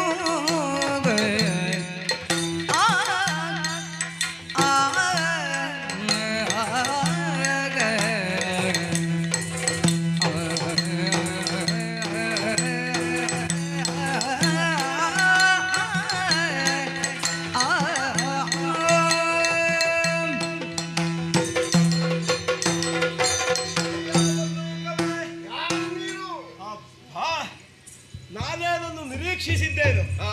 ಒಳಗೇನುಂಟು ಅದೆಲ್ಲವನ್ನು ಅರಿಯುವುದಕ್ಕೆ ಒಂದು ಶಂಕನಾದವೇ ಕಾರಣವಾಯಿತಲ್ಲ, ಆ ಸಂತೋಷ ಉಂಟು ನನಗೆ. ನೀನು ಶಂಕನಾದ ಮಾಡಿದ್ದ, ಮತ್ತೆ ಈ ಶಂಕಕ್ಕೆ ಕೊರಳು ಕೊಟ್ರೆ, ಹ ಶಬ್ದ ಹೊರಡಿಸಿದ್ರೆ ಆ, ಅದರಲ್ಲಿ ಓಂಕಾರ ಹೊರಡುವುದು ಅಂತ ನಾವೆಲ್ಲ ತಿಳಿದ ಸತ್ಯ. ಆ, ಆ ಧ್ವನಿ ನನ್ನ ಮಗಳಿಗೆ ಪರಿಚಿತ, ಆ, ಆದ್ರೆ ಅವಳು ಯಾಕೆ ಹೆದರಿದಳು? ಹಾ, ಹಾಗಾದ್ರೆ ಶಂಕಕ್ಕೆ ಬಾಯಿ ಕೊಟ್ಟ ನೀನು ಹ, ಏನೋ ಪಿತೂರಿ ಮಾಡಿದ್ದಿ, ಒಳ್ಳೆ ಸ್ವರ ಎಬ್ಬಿಸಲಿಲ್ಲ. ಇಲ್ಲ. ಶಂಕದಲ್ಲಿ ಎಲ್ರಿಗೂ ಊದಲಿಕ್ಕೆ ತಿಳಿಯುತ್ತದೆ ಅಂತಲ್ಲ, ಆಹಾ, ತಿಳಿದವರೆಲ್ಲ ಒಳ್ಳೆ ಸ್ವರ ಎಬ್ಬಿಸ್ತಾರೆ ಅಂತಲೂ ಅಲ್ಲ. ಆಹಾ, ಕೆಲವು ಸಲ ಹ, ಅವರಿಗೆ ಬೇಕಾದ ಹಾಗೆ ಸ್ವರ ಎಬ್ಬಿಸ್ತಾರೆ ಅವರು. ಹ, ಹೌದೌದು. ಅಪಸ್ವರ ಅನ್ನುವುದು ಶಂಕದಿಂದ ಬರುವುದಕ್ಕಿಲ್ಲ. ಹ, ಬಂದರಾದರೂ ಹ, ಎಲ್ಲಿಯಾದ್ರೂ ಅದು ಭೀಭಸಕವಾಗಿ ಕೇಳಿತು ಅಂತಾದ್ರೆ ಹ. ಏನೋ ಒಂದು ಭಯವನ್ನು ನೀವು ಆವರಿಸಿಕೊಂಡೇ ಇದ್ದೀರಿ ಎನ್ನುವುದಕ್ಕೆ ಅರ್ಥ ಬರ್ತದೆ ನೋಡು. ನನ್ನ ಮನೆಯಲ್ಲಿ ನಿಂತು ನನ್ನ ಮಗಳನ್ನು ಹೆದರಿಸಿ ನನಗೆ ಕೊರಳೆತ್ತರಿಸಿ ಉತ್ತರ ಕೊಡ್ತೀಯ? ಹೌದು. ಯಾರು ನೀನು? ಸ್ವತಂತ್ರಿಸಿ ಅಂತ ಒಂದು ಮಾತು ಹೇಳಿದಿ. ಹೌದು. ಗುಹೆಯನ್ನು ಹೇಗೆ ಸ್ವತಂತ್ರಿಸಿದ್ದಿ ಅಂತ. ಹ, ನಿಜವಾಗಿಯೂ ಹ. ನಾನು ಹೊರಗೆ ನಿಂತು ನಿನ್ನನ್ನು ಕರೆಯಬಹುದಿತ್ತು. ಹ, ಆದ್ರೆ ಹ. ಹೊರಗೆ ನಿಂತು ಕರೆಯುವುದಕ್ಕೆ ಇದು ಹ. ನಮ್ಮ ನಾಗರಿಕ ವ್ಯವಸ್ಥೆಯ ವ್ಯವಸ್ಥೆ ಅಲ್ಲ, ಮತ್ತೆ ಕಾನೂನದ ವ್ಯವಸ್ಥೆ ಎನ್ನುವುದು ಸತ್ಯ ತಾನೇ. ನಾಗರಿಕ ಅಲ್ಲ ಅಂತ ಹೇಳಿದ್ರೆ ಅನಾಗರಿಕ ಅಂತ ಹೇಳ್ತೀಯ? ಅಲ್ಲಲ್ಲ. ಮತ್ತೆ ಅಲ್ಲ, ನಾಗರಿಕತೆ ಅನ್ನುವುದು ಹುಟ್ಟಿದ್ದು ಕಾಡಿನಿಂದಲೇ. ಹ. ಹಾಗೆಂದು ಅನಾಗರಿಕತೆ ಅಲ್ಲ. ಹ. ಕಾಡೆನ್ನುವುದು ಬಲವೇ ಪ್ರಧಾನವಾಗಿ ಹ. ಆಳಲ್ಪಡುವಂತಹದ್ದು. ಹ. ಹಾಗೆಯೇ ಹ. ಗುಹೆ ಒಳ ಬರುವುದಕ್ಕೆ ಹ. ಅಯ್ಯೋ ಯಾರಿದ್ದೀರಿ, ಹ. ಒಳಗಿದ್ದೀರೋ ಹ. ಇಲ್ಲವೋ ಅಂತ ಕೇಳಲಿಕ್ಕಿಲ್ಲ. ಹ್ಮ್. ಗುಹೆ ಒಳಗಿರುವುದು ಪ್ರಾಣಿಗಳನ್ನುವುದು ಸತ್ಯವೇ. ಹ್ಮ್. ಹೌದು ಅಂತಾದ್ರೆ ಒಳಗೆ ಬಂದು ಹ. ಆ ಬಳಿಕ ಹ. ಒಂದು ವ್ಯವಸ್ಥೆಯಲ್ಲಿ ನಾಗರಿಕತೆ ಕಂಡಿತ್ತು ನನಗೆ. ಹ. ಆ ಕಾರಣಕ್ಕಾಗಿ ಶಂಕನಾದವನ್ನು ನಾ ಮಾಡಿರುವುದು. ಈಗ ಒಳಗೆ ಹ, ನಾನಿದ್ದೇನೆ ಅಂತ ನಿನಗೆ ಗೊತ್ತಾಯ್ತು. ಹೌದು. ಹೇಗೆ ಗೊತ್ತಾಯ್ತು? ಅಂದ್ರೆ ನೀನಿದ್ದಿ ಅಂತಲ್ಲ, ಹ, ಒಂದು ಯಾರೋ ಇದ್ದಾರೆ ಅಂತ ಬಂದದ್ದು. ಹ. ಬರುವಾಗ ಮಾನವರು ಇರುವರನ್ನು ನಾ ಕಂಡೆ ಹ, ಒಳಗೆ. ಹ. ಜೋಗಳ ಹಾಡುತ್ತಾ ಇರುವಂತಹ ವ್ಯವಸ್ಥೆಯನ್ನು ನೋಡಿದೆ. ಹ. ಹಾಗಿರುವಾಗ ಅಂದುಕೊಂಡೆ ಹ. ಇದು ಬರಿಯ ಕಾಡಿನ ವ್ಯವಸ್ಥೆ ಅಲ್ಲ, ನಾಡಿನದ್ದು ಸ್ವಲ್ಪ ಇದಕ್ಕೆ ಆವರಿಸಿಕೊಂಡಿದೆ. ಹ್ಮ್. ಹಾಗಿರುವಾಗ ಹ್ಮ್. ಒಳಗಿದ್ದವನಿಗೆ ಗೊತ್ತಾಗಬೇಕು ಅಂತಾದ್ರೆ ಹ್ಮ್. ಇಲ್ಲಿಂದ ಶಂಕನಾದವನ್ನು ಮಾಡೋಣ. ಈಗ ಒಳಗಿದ್ದವನಿಗೆ ಗೊತ್ತಾಗಿದೆ, ಹೌದು. ಹೊರಗೆ ಬಂದಿದ್ದೇನೆ. ಹೌದು. ಯಾರು ನೀನು ಹೇಳು? ಈಗ ಹ್ಮ್. ನನ್ನ ವ್ಯವಸ್ಥೆಯನ್ನು, ನನ್ನ ಹೆಸರನ್ನು ನಾ ಹೇಳ್ತಾ ಇದ್ದೇನೆ. ಏನು? ಲೋಕದಲ್ಲಿ ಹ್ಮ್. ನಾನು ಮಹತ್ತರವಾದ ವ್ಯಕ್ತಿಯೇ ಆಗಿದ್ದೇನೆ. ಹ, ಹೌದು. ನನ್ನ ಹೆಸರು ಅಷ್ಟು ಪ್ರಸಿದ್ಧಿ ಪಡ್ಕೊಂಡಿದೆ. ಏನು ಅಂತ? ನನ್ನ ಅಪ್ಪನ ಹೆಸರು ವಸುದೇವ ಅಂತ. ನಿನ್ನ ಅಪ್ಪನ ಹೆಸರು ಹೌದೌದು. ವಸುದೇವ. ಹೌದು. ಹ. ನನ್ನ ಅಮ್ಮ ದೇವಕಿ ದೇವಿ ಅಂತ. ಹ, ಹಾಗೆ ಹ. ವಸುದೇವನಲ್ಲಿ ಹುಟ್ಟಿಕೊಂಡ ಕಾರಣ ನನ್ನನ್ನು ವಾಸುದೇವ ಅಂತ ಕರೀತಾರೆ. ನಿನ್ನ ಹೆಸರು ಹೌದು. ವಾಸ್ತೇವ. ವಾಸ್ತೇವ ಅಷ್ಟು ವಿದ್ಯೆ ಮಾಡಬೇಡ, ವಾಸುದೇವ. ಇರ್ಲಿ. ಹೌದು. ಹ. ಮತ್ತೆ ಹ. ನಾ ಹುಟ್ಟುವುದಕ್ಕೆ ಪೂರ್ವದಲ್ಲಿ ನನ್ನ ಅಪ್ಪನ ಹೆಸರು ಬೇರೆ ಇತ್ತಂತೆ. ಹೇಗೆ? ಆಣಕ ದುಂದುಬಿ ಅಂತ ಇತ್ತಂತೆ. ಇರ್ಲಿ ಇರ್ಲಿ. ಒಂದೇ ಹೆಸರು ಸಾಕು ನನಗೆ. ಅಲ್ಲಲ್ಲ, ಹ. ಅದಕ್ಕೆ ಕಾರಣ ಉಂಟು. ಏನು? ಅವನಿಗೆ ನಾ ಹುಟ್ಟುತ್ತೇನೆ ಅಂತ ಗೊತ್ತಿದ್ದ ಕಾರಣವೇ ವಾಸುದೇವ ಅಂತ ವಸುದೇವ ಅಂತ ಹಿಟ್ಟನೋ ಏನೋ ಅಂತ. ಇರ್ಲಿ ಇರ್ಲಿ. ಹೌದು. ನಿನ್ನ ಅಪ್ಪನಿಗೆ ವಸುದೇವ ಅಂತ ಒಂದು ಹೆಸರು ಉಂಟಲ್ಲ? ಹೌದು. ಸಾಕು. ನೀನು ವಸುದೇವನ ಮಗ. ಹೌದು. ನೀನು ವಾಸುದೇವ. ಹೌದು. ಹ. ಆದ್ರೆ ಹ. ಲೋಕ ನನ್ನನ್ನು ವಾಸುದೇವ ಅಂತ ಕರೆಯುವುದಿಲ್ಲ. ಮತ್ತೆ ಸ್ವಲ್ಪ ಜನರಿಗೆ ಅದು ಮರ್ತೋಗಿದೆ. ಆ. ಎಲ್ಲವರು ನನ್ನನ್ನು ಕೃಷ್ಣ ಕೃಷ್ಣ ಅಂತ ಕರೆಯುವುದು. ಅದು ಬಹುಶಃ ಕಪ್ಪಿದ್ದದ್ದು ಹೇಳಿ. ಅಯ್ಯೋ, ಕೃಷ್ಣ ಅಂತ ಹೇಳಿದ್ರೆ ಕಪ್ಪು ಅಂತ ಅರ್ಥ. ಅಲ್ಲ, ಹಾಗಲ್ಲ. ಕೆಲವರೆಲ್ಲ ಹ. ಬಿಳಿ ಇದ್ರೆ ಹ್ಮ್. ಬಿಳಿಗೆ ಸಂಬಂಧಪಟ್ಟು ಬೇರೆ ಹೆಸರು ಹೇಳ್ತಾರೆ. ಹ್ಮ್. ಜೋರು ಬಿಳಿ ಇದ್ರೆ ಹ್ಮ್. ಅದಕ್ಕೆ ಬೇರೆ ಹೆಸರು ಹೇಳ್ತಾರೆ. ಹ. ಕಪ್ಪಿದ್ರೆ ಬೇರೆ ಹೆಸರು ಹೇಳ್ತಾರೆ. ಇಲ್ಲ. ಉದ್ದ ಇದ್ರೆ ಬೇರೆ ಹೆಸರು ಹೇಳ್ತಾರೆ. ಕೆಲವು- ಗಿಡ್ಡ ಇದ್ರೆ ಬೇರೆ ಹೆಸರು ಹೌದು, ಹೇಳ್ತಾರೆ. ಕೆಲವು ಬಾರಿ- ಅದಕ್ಕೆ ಹೇಳುದು ಹೆಸರು ಅಂತಲ್ಲ, ಹ. ಅದಕ್ಕೆ ಅಡ್ಡ ಹೆಸರು ಅಂತ ಹೇಳುದು. ಹೌದು. ಹ. ಈ ಹೆಸರು ಉದ್ದ ಇದ್ರೆ ಹ್ಮ್. ಕೆಲವರಿಗೆಲ್ಲ ಕರೆಯುವುದಕ್ಕೆ ಕಷ್ಟ ಆಗ್ತದೆ. ಹೌದು. ಅದಕ್ಕಾಗಿ ಹ್ಮ್. ಕೃಷ್ಣ ಅಂತ ಕರೀತಾ ಇದ್ದಾರೋ ಏನು. ಹ್ಮ್. ಆದ್ರೆ ಹ್ಮ್. ಲೋಕದಲ್ಲಿರುವ ಸರ್ವವನ್ನು ನಾ ಆಕರ್ಷಿಸುವವನು ಎನ್ನುವ ಕಾರಣಕ್ಕಾಗಿ ಕೃಷ್ಣ ಅಂತ ಕರೆಯುವ. ಇರ್ಲಿ ಒಂದು ಕೃಷ್ಣ ಕೃಷ್ಣ ಅಂತ ಕರೀತೀವಿ. ನಿನ್ನ ಮನೆ ಮತ್ತು ನಾನು ಇತ್ತೀಚೆಗೆ ಒಂದು ಮನೆಯು ಮಾಡಿದೆ. ಹೌದು. ಅದೆಲ್ಲಿ ಮೊದಲೆಲ್ಲಿತ್ತು? ಮೊದಲು ನನ್ನ ಮನೆ ನಂದಗೋಕುಲದಲ್ಲಿ ಇದ್ದದ್ದು. ನಂದಗೋಕುಲದಲ್ಲಿ. ಹೌದು. ಮತ್ತೆ ಆಮೇಲೆ ಮಧುರೆಗೆ ನಾನು ಹೋಗಿದ್ದೆ. ನಿನಗೆ ಸುಮಾರು ಮನೆ ಆಗಿದೆ. ಈಗ ಮಧುರೆಯದ್ದು ಮನೆ ಬಿಟ್ಟೆ ನಾನು. ಯಾಕೆ? ಬೇಡ ಅಂತ. ಈಗ ಎಲ್ಲಿ? ಈಗ ನಾನು ಸಮುದ್ರ ಮಧ್ಯದಲ್ಲಿ ಇರುವುದು. ಬಹುಶಃ ಊರಿನಲ್ಲಿ ಬಹಳ ಉಪದ್ರ ಮಾಡ್ತೀನಿ ಅಂತ ಅರ್ಥ. ಏನು ಅಂದ್ರೆ ಒಂದೇ ಕಡೆಯಲ್ಲಿ ನಿನ್ನನ್ನು ನಿಲ್ಲಿಕ್ಕೆ ಬಾಕಿದವರು ಬಿಡ್ಲಿಲ್ಲ ಅಂತ. ಈ ನೆರೆಕರೆಯವರು ಅಂತ ಇರ್ತಾರಲ್ಲ, ಹೌದು, ಸ್ವಲ್ಪ ಉಪದ್ರ ಮಾಡುವವನನ್ನು ಓಡಿಸ್ತಾರೆ, ಏನಾದ್ರೂ ಮಾಡಿ ಓಡಿಸ್ತಾರೆ. ಹಾಗೆ ನಿನಗೆ ಬಹಳ ಬಿಡಾರಾಗಿದೆ ಅಂತ ಅರ್ಥ. ಈಗ ಸ್ವಂತವ ಬಾಡಿಗೆ ಇದ್ದ? ಈಗ ಇರುವುದು ಸ್ವಂತವೇ. ಮೊದಲಿದ್ದ ಅದು ಸಮುದ್ರದ ಮಧ್ಯದಲ್ಲಿ. ಹೌದು, ಸಮುದ್ರದ ದ್ವೀಪಾಂತರವಾಸಿ. ಹೌದೌದು. ಕುಶಸ್ಥಲಿ ಎನ್ನುವಂತಹ ದ್ವೀಪವನ್ನು ಮೇಲೆ ಜನ್ಮಕ್ಕೆ ನಂಬಬಾರದು ದ್ವೀಪಾಂತರಿಗಳನ್ನು. ಅವ್ರು ಏನ್ ಮಾಡ್ತಾರೆ ಅಂತ ಹೇಳಿಕ್ಕೆ ಸಾಧ್ಯ. ಅಯ್ಯೋ ಅಲ್ಲ, ನಾವು ಹುಟ್ಟಿದ್ದೆಲ್ಲ ಇಲ್ಲಿಯೇ ಜಂಬುದ್ವೀಪದಲ್ಲಿ. ಆಮೇಲೆ ಹೋಗಿ ಬೆಳೆದದ್ದು ಕುಶಸ್ಥಲಿ. ನೀನು ಈಗ ಇರುವ ಸ್ಥಳಕ್ಕೆ ಹೆಸರು ದ್ವಾರಕಾ ಅಂತ ಹೆಸರು. ದ್ವಾರಕಾ ಅಂದ್ರೆ ಸುತ್ತವೂ ದ್ವಾರ ಇರುವ ಮನೆ ಇದು. ಅದಕ್ಕೆ ಮತ್ತೆ ಈ ಕಾ ಅಂತ ಹೇಳಿದ್ರೆ ಅದು ಸಂಸ್ಕೃತ ಅಲ್ವಾ? ಹೌದೌದು. ಕಾ ಅಂತ ಹೇಳಿದ್ರೆ ಎಲ್ಲಿ ಅಂತ ಅಲ್ವಾ? ಹೌದು ಅಲ್ವಾ? ಹೌದೌದು. ಆ ಭಾಷೆ ಅರ್ಥ ಆಗಲ್ವಾ? ಹೌದು. ಕಾ ಅಂತ ಹೇಳಿದ್ರೆ ಎಲ್ಲಿ ಅಂತ. ನಾ ಅಂತ ಹೇಳಿದ್ರೆ ಇಲ್ಲ ಅಲ್ಲ, ಸುತ್ತ ಬಾಗಿಲೇ ಉಂಟು ಅಂತಾದ್ರೆ ಮತ್ತೆ ಬಾಗಿಲು ಎಲ್ಲಿ ಅಂತ ಕೇಳುದು ಯಾಕೆ? ಹೌದೌದು. ಈಗ ದ್ವಾರಕಾ ಅಂತ ಹೇಳಿದ್ದಕ್ಕೆ ನೀನು ಅರ್ಥ ವಿವರಣೆ ಕೊಟ್ಟದ್ದು ಹೇಗೆ? ಸುತ್ತವೂ ಬಾಗಿಲು ಇರುವಂತಹ. ಅದಕ್ಕೆ ದ್ವಾರಕಾ ಅಂತ ಯಾಕೆ? ಅದ್ರ ಬಾಗಿಲು ಕಾಣುವುದಿಲ್ವ? ಮತ್ತೆ ದ್ವಾರಕಾ ಬಾಗಿಲಲ್ಲಿ ಉಂಟು ಅಂತ ಕೇಳುದು ಯಾಕೆ? ಸುತ್ತಲೂ ಬಾಗಿಲು ಅಂತ ಇರುವುದು ಆಡುಗರಿಗೆ ಆದ್ರೆ ಬಾಗಿಲಲ್ಲ, ಅದು ಎಲ್ಲಿಂದ ಹೋಗಬಹುದು ಅಂತ. ಹಾಗೆ ಹಾಗೆ ಅಂದ್ರೆ ಬಾಗಿಲು ಎಲ್ಲಿ ಉಂಟು ಅಂತ ಕೇಳುವುದು. ಬಹುಶಃ ಯಾವುದೋ ಕಟ್ಟುವ ಪರಿಕರ ಕಡಿಮೆ ಆಗಿ ಸಿಕ್ಕಿದಲ್ಲೆಲ್ಲ ಬಾಗಿಲಿಟ್ಟದ್ದು. ಅಯ್ಯೋ ಹಾಗಲ್ಲ ಅದು. ಅಂತಹ ಕಲ್ಲಿನದ್ದೇ ಮನೆ ಕಟ್ಟಿದ್ರೆ ಕಲ್ಲು ಸ್ವಲ್ಪ ಕಡಿಮೆ ಆದ ಜಾಗದಲ್ಲೆಲ್ಲ ಬಾಗಿಲು ಅಂತ ಲೆಕ್ಕ ಬಿಡು. ಈಗ ದೊಡ್ಡದಾದ ಒಂದು ಯಾವುದೋ ಒಂದು ಕಿಟಕಿಯನ್ನು ಇಡುವಂತಹ ವ್ಯವಸ್ಥೆ ಇರ್ತದೆ. ಅದರ ಅರ್ಥ ಅವನಿಗೆ ಅಲ್ಲಿಗೆ ಕಟ್ಟುವುದಕ್ಕೆ ಬೇರೆ ಪರಿಕರ ಇಲ್ಲ ಅಂತ ಇಡುವುದಲ್ಲ. ಕಿಟಕಿ ಉಂಟಲ್ಲ, ಅದು ಸೌಂದರ್ಯದ ಒಂದು ವ್ಯವಸ್ಥೆ. ಬಾಗಿಲು ಅಂತ. ಹೌದು, ಅಲ್ಲ ನಮ್ಮದಲ್ಲ, ನಾ ಹೇಳು. ಆಯ್ತು, ನಿನ್ನ ಮನೆ ದ್ವಾರಕೆಯಲ್ಲಿ. ನಿನ್ನ ಹೆಸರು ಕೃಷ್ಣ ಅಂತ. ಏನು ಇಲ್ಲಿಗೇನು? ಇಲ್ಲಿಗೆ ಬರುವುದಕ್ಕೆ ಕಾರಣ ಏನು? ನಮ್ಮದೊಂದು ಕಳ್ಕೊಂಡದ್ದು ಇಲ್ಲಿ ಉಂಟು ಅಂತ ಗೊತ್ತಾಯ್ತು. ನಿಮ್ಮದೊಂದು ಕಳ್ಕೊಂಡದ್ದು ಇಲ್ಲಿ ಉಂಟು. ಯಾವುದು? ಒಂದು ಮಣಿ. ಮಣಿ? ಹೌದು, ಮಣಿ. ಹೌದು. ಅದೆಲ್ಲಿ ಉಂಟು? ಈಗ ನಾನು ಹುಡುಕುತ್ತಾ ಬರುವಾಗ ಒಳಗೆ ನಿನ್ನ ಮಗಳ ಕೈಯಲ್ಲಿ ಅದು ಬೆಳಕಿನೋಪಾದಿಯಲ್ಲಿ ಕಾಣುವುದಕ್ಕೆ ಸಿಕ್ಕಿತು. ಅದು ನಮ್ಮದ್ದಾದ ಕಾರಣ ನಾ ಹೇಳುವುದು, ಆ ಮಣಿಯನ್ನು ನನಗಿತ್ತರೆ ಒಳಿತು ಅಂತ. ಅಲ್ಲಲ್ಲ, ಆ ಮಣಿಯನ್ನು ನಾನು ಈಗ ಸ್ವಾಧೀನೀಕರಿಸಿದ್ದೇನೆ. ಅದೇ ಅದಕ್ಕಾಗಿಯೇ ಬಂದದ್ದು. ಜಾರತನ ಅಥವಾ ಕಳ್ಳತನದಿಂದ ನೀ ಅದನ್ನು ತಂದಿರಿಸಿಕೊಂಡಿದ್ದಿ. ಅದು ನಿನಗೊಪ್ಪುವಂತದ್ದಲ್ಲ, ನಿನಗೆ ಬೇಕಾದ್ದಲ್ಲ. ಕಳ್ಳನ ಹಾಗೆ ವ್ಯವಹರಿಸದೆ ಅದನ್ನು ನನಗೆ ಕೊಟ್ಟರೆ ಒಳಿತು.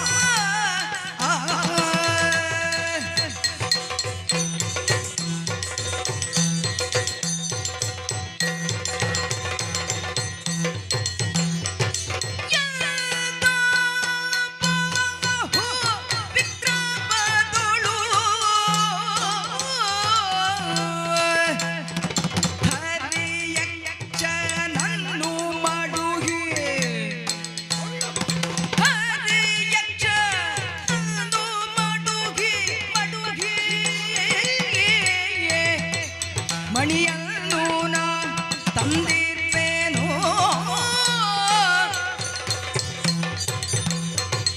ಎಲ್ಲ ಬಾಗು ವಿಕ್ರಮದೊಳು ಹರಿಯಕ್ಷರನು ಮಾಡುಗೆ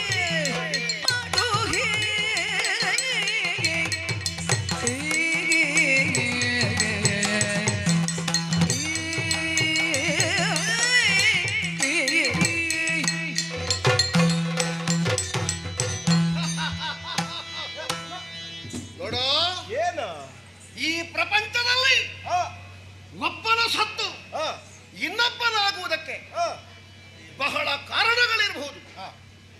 ಅದರಲ್ಲಿ ಒಂದು ದಾನ ಇರಬಹುದು, ಅಥವಾ ನಾವು ಏನಾದರೂ ಕೊಟ್ಟು ಪಡೆದುಕೊಳ್ಳುವಂಥದ್ದಿರಬಹುದು, ಕ್ರಯ ಕೊಟ್ಟು ಪಡೆಯುವುದು, ಅಥವಾ ವಿನಿಮಯದಿಂದ ಇರಬಹುದು, ಅಥವಾ ಪ್ರಪಂಚದಲ್ಲಿ ಬಾಹುಬಲ ಬಲದ ಮೂಲಕವಾಗಿ ಪಡೆದದ್ದಿರಬಹುದು.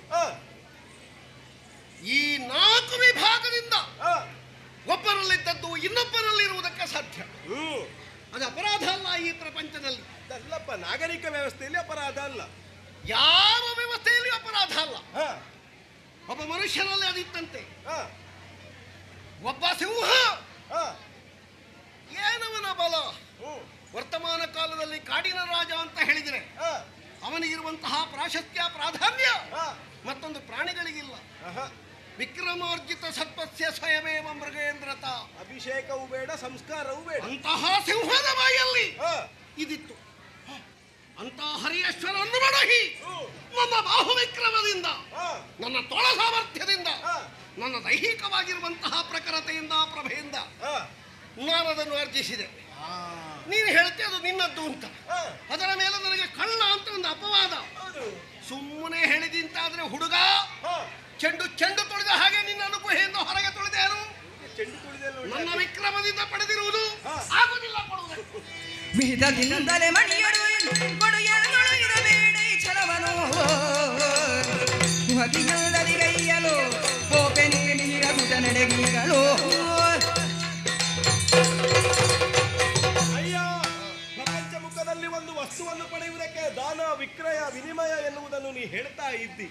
ಬಾಹುವಿಕ್ರಮದಿಂದಲೇ ನೀ ಪಡೆದದ್ದೇ ಹೌದಾದರೂ ಪಡೆಯುವವನಲ್ಲಿ ಪಾತ್ರತ್ವ ಎನ್ನುವುದು ಎಷ್ಟು ಎನ್ನುವುದು ಪ್ರಶ್ನಾರ್ಥಕವಾಗುತ್ತದೆ. ಯಾಕೆ ಗೊತ್ತಾ? ಮಣಿಯನ್ನು ಹೊಂದಿದವರು ಯಾರು ಉಳಿಲಿಲ್ಲ ಎನ್ನುವುದೇ ಅದಕ್ಕೆ ಸದಾ ಪ್ರಧಾನವಾದ ವಿಚಾರವಾಗಿದೆ. ಇದನ್ನು ನಾನು ಸುಮ್ಮನೆ ಆಡುತ್ತಾ ಇರುವುದಲ್ಲ, ಮತ್ತೆ ಇದು ನಮ್ಮವನೇ, ನಮ್ಮೂರಿನ ಅರಸನಾದಂತಹ ಸತ್ರಾಜಿತ ಎನ್ನುವ ಭೂಪತಿಗೆ ಸೂರ್ಯನಿಂದ ದತ್ತವಾದಂತಹ ಮಣಿ. ಇದರ ಹೆಸರೇನು ಗೊತ್ತುಂಟಾ? ಏನು? ಶಮಂತಕ ಮಣಿ ಅಂತ. ಏನದರ ವಿಶೇಷ? ಇದು ದಿನವೊಂದಕ್ಕೆ 8 ಮಣ ಭಾರದಷ್ಟು ಚಿನ್ನವನ್ನು ಕೊಡುತ್ತದೆ. ಅದಿರುವಂತಹ ಜಾಗದಲ್ಲಿ ಯಾವ ಕಾರಣಕ್ಕೂ ದುಸ್ತರವೋ ದುಸ್ಥಿತಿಯೋ ಬರಗಾಲವೋ ಬರುವುದಕ್ಕಿಲ್ಲ. ಇಂತಹ ವಿಶೇಷವಾದ ಮಣಿಯನ್ನು ಪಡೆಯಬೇಕು ಅಂತಾದ್ರೆ ಅದರ ಹಿಂದಿರುವ ವಿಶೇಷತೆಯು ಅವನಿಗೆ ತಿಳಿದಿರಬೇಕು. ಏನು? ಹೌದು, ಅದು ಇಷ್ಟನ್ನೂ ತಿಳಿಯಲಿಲ್ಲ. ಆ ಕಾರಣಕ್ಕಾಗಿ ಪ್ರಸೇನಜಿತ ಎನ್ನುವವನು ಅವನ ತಮ್ಮ ಅದನ್ನು ಧರಿಸಿ ಬಂದವ ಬದುಕಿದ್ನ. ಈಗ ನೀ ಹೇಳಿದ ಪ್ರಕಾರ ದಿನವೊಂದಕ್ಕೆ 8 ಮಣ ಅಥವಾ 12 ಮಣ ಎಷ್ಟೇ ಇರಲಿ, ಮಣಗಟ್ಟಲ ಬಂಗಾರವನ್ನು ಕೊಡಬಲ್ಲುದು ಹತ್ತಿರ ಇದ್ರೆ ಅವನಿಗೆ ಯಾವುದೇ ಭೀತಿ ಇಲ್ಲ. ಮತ್ತೆ ಹಾಗೆ ತಕೊಂಡು ಬಂದವ ಸತ್ತ ಸಾಯುವುದಕ್ಕೆ ಕಾರಣ ಉಂಟು. ಆ ಮಣಿಯನ್ನು ಅವಧರಿಸುವರೆ ಅವನಲ್ಲಿರದ ಪಾತ್ರತ್ವವೇ ಕಾರಣವಾಗಿದೆ. ಅದರ ವಿಶೇಷತೆ ಅರಿಯದೇ ಇರುವುದು, ತಾನದಕ್ಕೆ ಶುಚಿಯಾಗದೇ ಇರುವುದು ಒಂದು ಕಾರಣದಿಂದಲಾಗಿ ಅವನು ಸಿಂಹದಿಂದ ಸತ್ತ. ಸಿಂಹದಲ್ಲಾದ್ರೂ ಉಳಿಯಿತೆ, ಅದು ಸಿಂಹ ಪಡೆಯುವುದಕ್ಕಿದ್ದದ್ದಲ್ಲ. ಅದು ಸಂಸ್ಕಾರ ಇಲ್ಲದ ಪ್ರಾಣಿಯಲ್ಲಿ ಇರುವುದಕ್ಕಿದ್ದದ್ದಲ್ಲ. ಮತ್ತ ನೀ ಪಡೆದೆ, ಈಗ ನಾ ಬಂದಿದ್ದೇನೆ. ಈಗ ಸಾಯಲಿಕ್ಕೆ ನಾನು 3ನೇ ಅಂತ ಹೇಳುದಲ್ವಾ? ನನ್ನನ್ನು ಏನು ಅಂತ ತಿಳಿದಿದ್ದೀನಿ.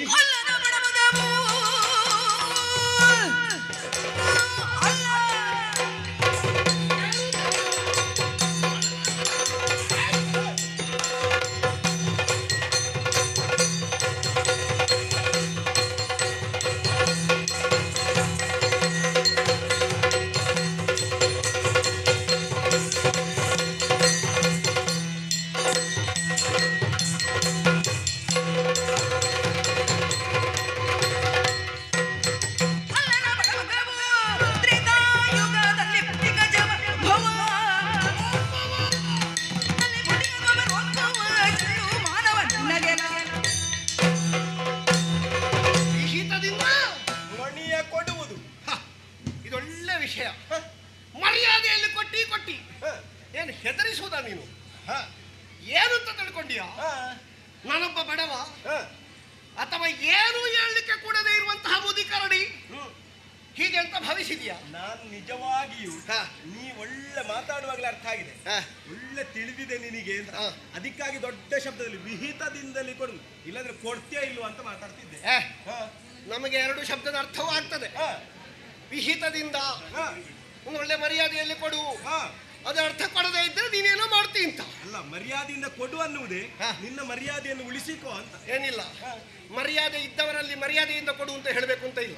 ಸ್ವಾಮಿ ಅದನ್ನು ಕೊಡಿ, ಅಷ್ಟು ಸಾಕಾಗ್ತದೆ.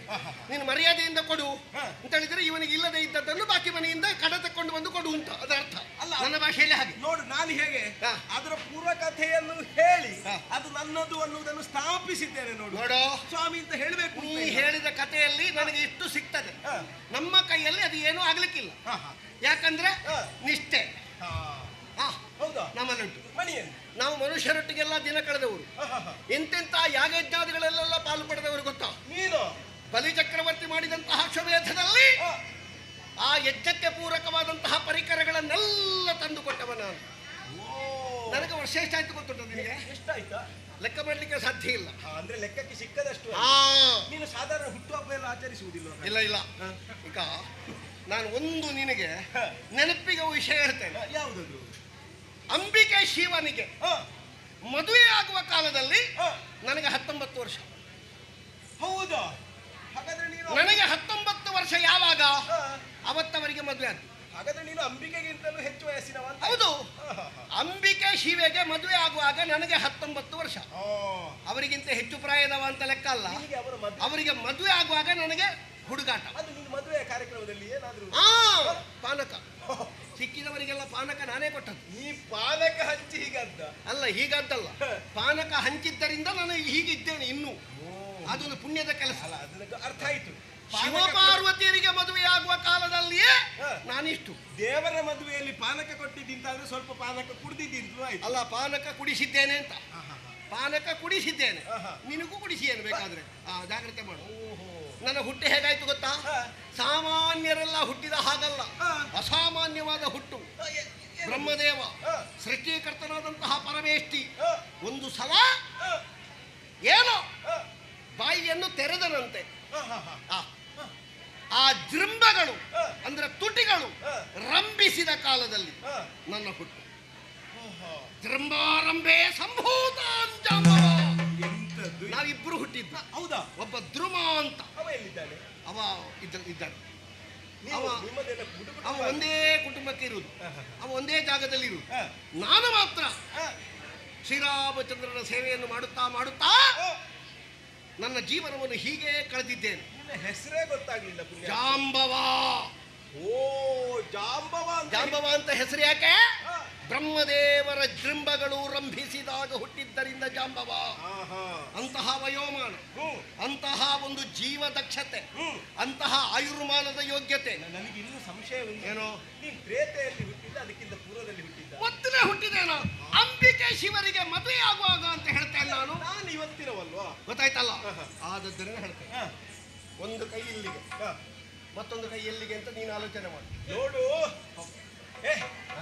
ಕರಡಿ, ನಿನ್ನ ಹೆಸರು ಜಾಂಬವ ಅಂತ ನೀ ಹೇಳುವುದಲ್ವ? ಹೌದು. ನಿಜವಾಗಿಯೂ ಬ್ರಹ್ಮದೇವರು ಆಲಸ್ಯದಲ್ಲಿರುವಾಗ ಹುಟ್ಟಿದವ ನೀನು. ಯಾರು ಹೇಳಿದ್ದು? ಮತ್ತೆ ಈಗ ಆಲಸ್ಯ ಮತ್ತೆ ಆಲಸ್ಯ ಹೊರಗೆ ಬಿತ್ತು ಅಂತಾದ್ರೆ ಎಂತದ ಅರ್ಥ? ಆಲಸ್ಯ ಹೊರಗೆ ಬಿತ್ತು ಅಂತಾದ್ರೆ ನೀನು ಆಲಸ್ಯ ಅವನ ಆಲಸ್ಯದಿಂದ ಕಾರಣ ಅಲ್ಲ, ಮತ್ತೆ ಆಲಸ್ಯವನ್ನು ಹೊರಗೆ ಹಾಕಿ ನಾ ಹೊರಗೆ ಬಂದವ ಅಂತ ಅರ್ಥ. ನೋಡು, ನಿನ್ನ ಭೂತವನ್ನು ಹಿಡಿಕೊಂಡು ವರ್ತಮಾನದವರ ಜೊತೆ ಮಾತಾಡಿದ್ರೆ ಬೆನ್ನುಗಳ ಬರೀತಾನೆ. ನನ್ನ ಭೂತ, ನೀನು ವರ್ತಮಾನ, ನಿನಗೆ ಭವಿಷ್ಯ ಇಲ್ಲ ಅಂತ ಬರ್ತದೆ. ನೋಡು,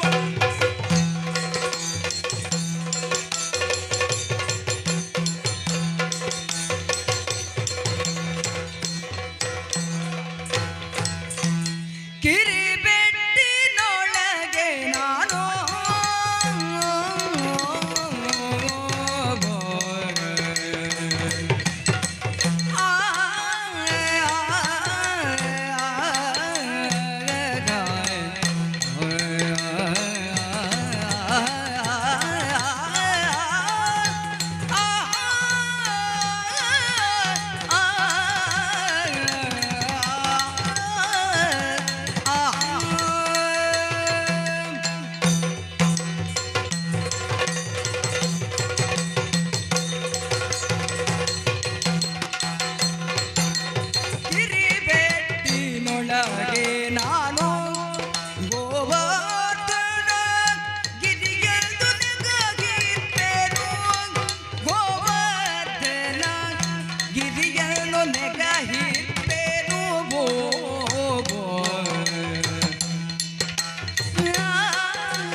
ಕಿರುಬೆರಳು ತೋರಿಸಿದ್ಯಾಕೆ?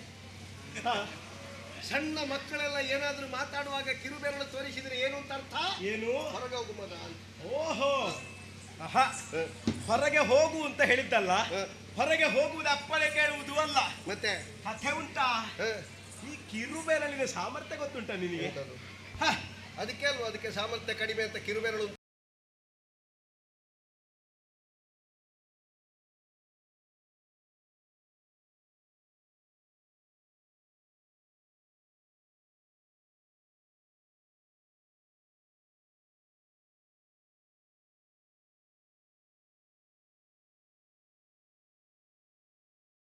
ನಂದಗೋಕುಲದಲ್ಲಿ ನಾವಿರುವಾಗ ವರ್ಷ ವರ್ಷ ನಮ್ಮ ನಂದಗೋಕುಲದಲ್ಲಿ ದೇವರಿಗೆ ಪೂಜೆ ಮಾಡುವಂತಹ ಕಾರ್ಯಕ್ರಮ ಉಂಟು. ಹೌದೌದು ಹೌದು, ಇರ್ಬೋದು. ಹೌದು, ಒಂದೊಂದು ಪೂಜೆ ಒಂದೊಂದು ಊರಲ್ಲಿ ಬಹಳ ಪ್ರಸಿದ್ಧ. ಹೌದೌದು. ಹೌದು. ಆದ್ರೆ ಹ.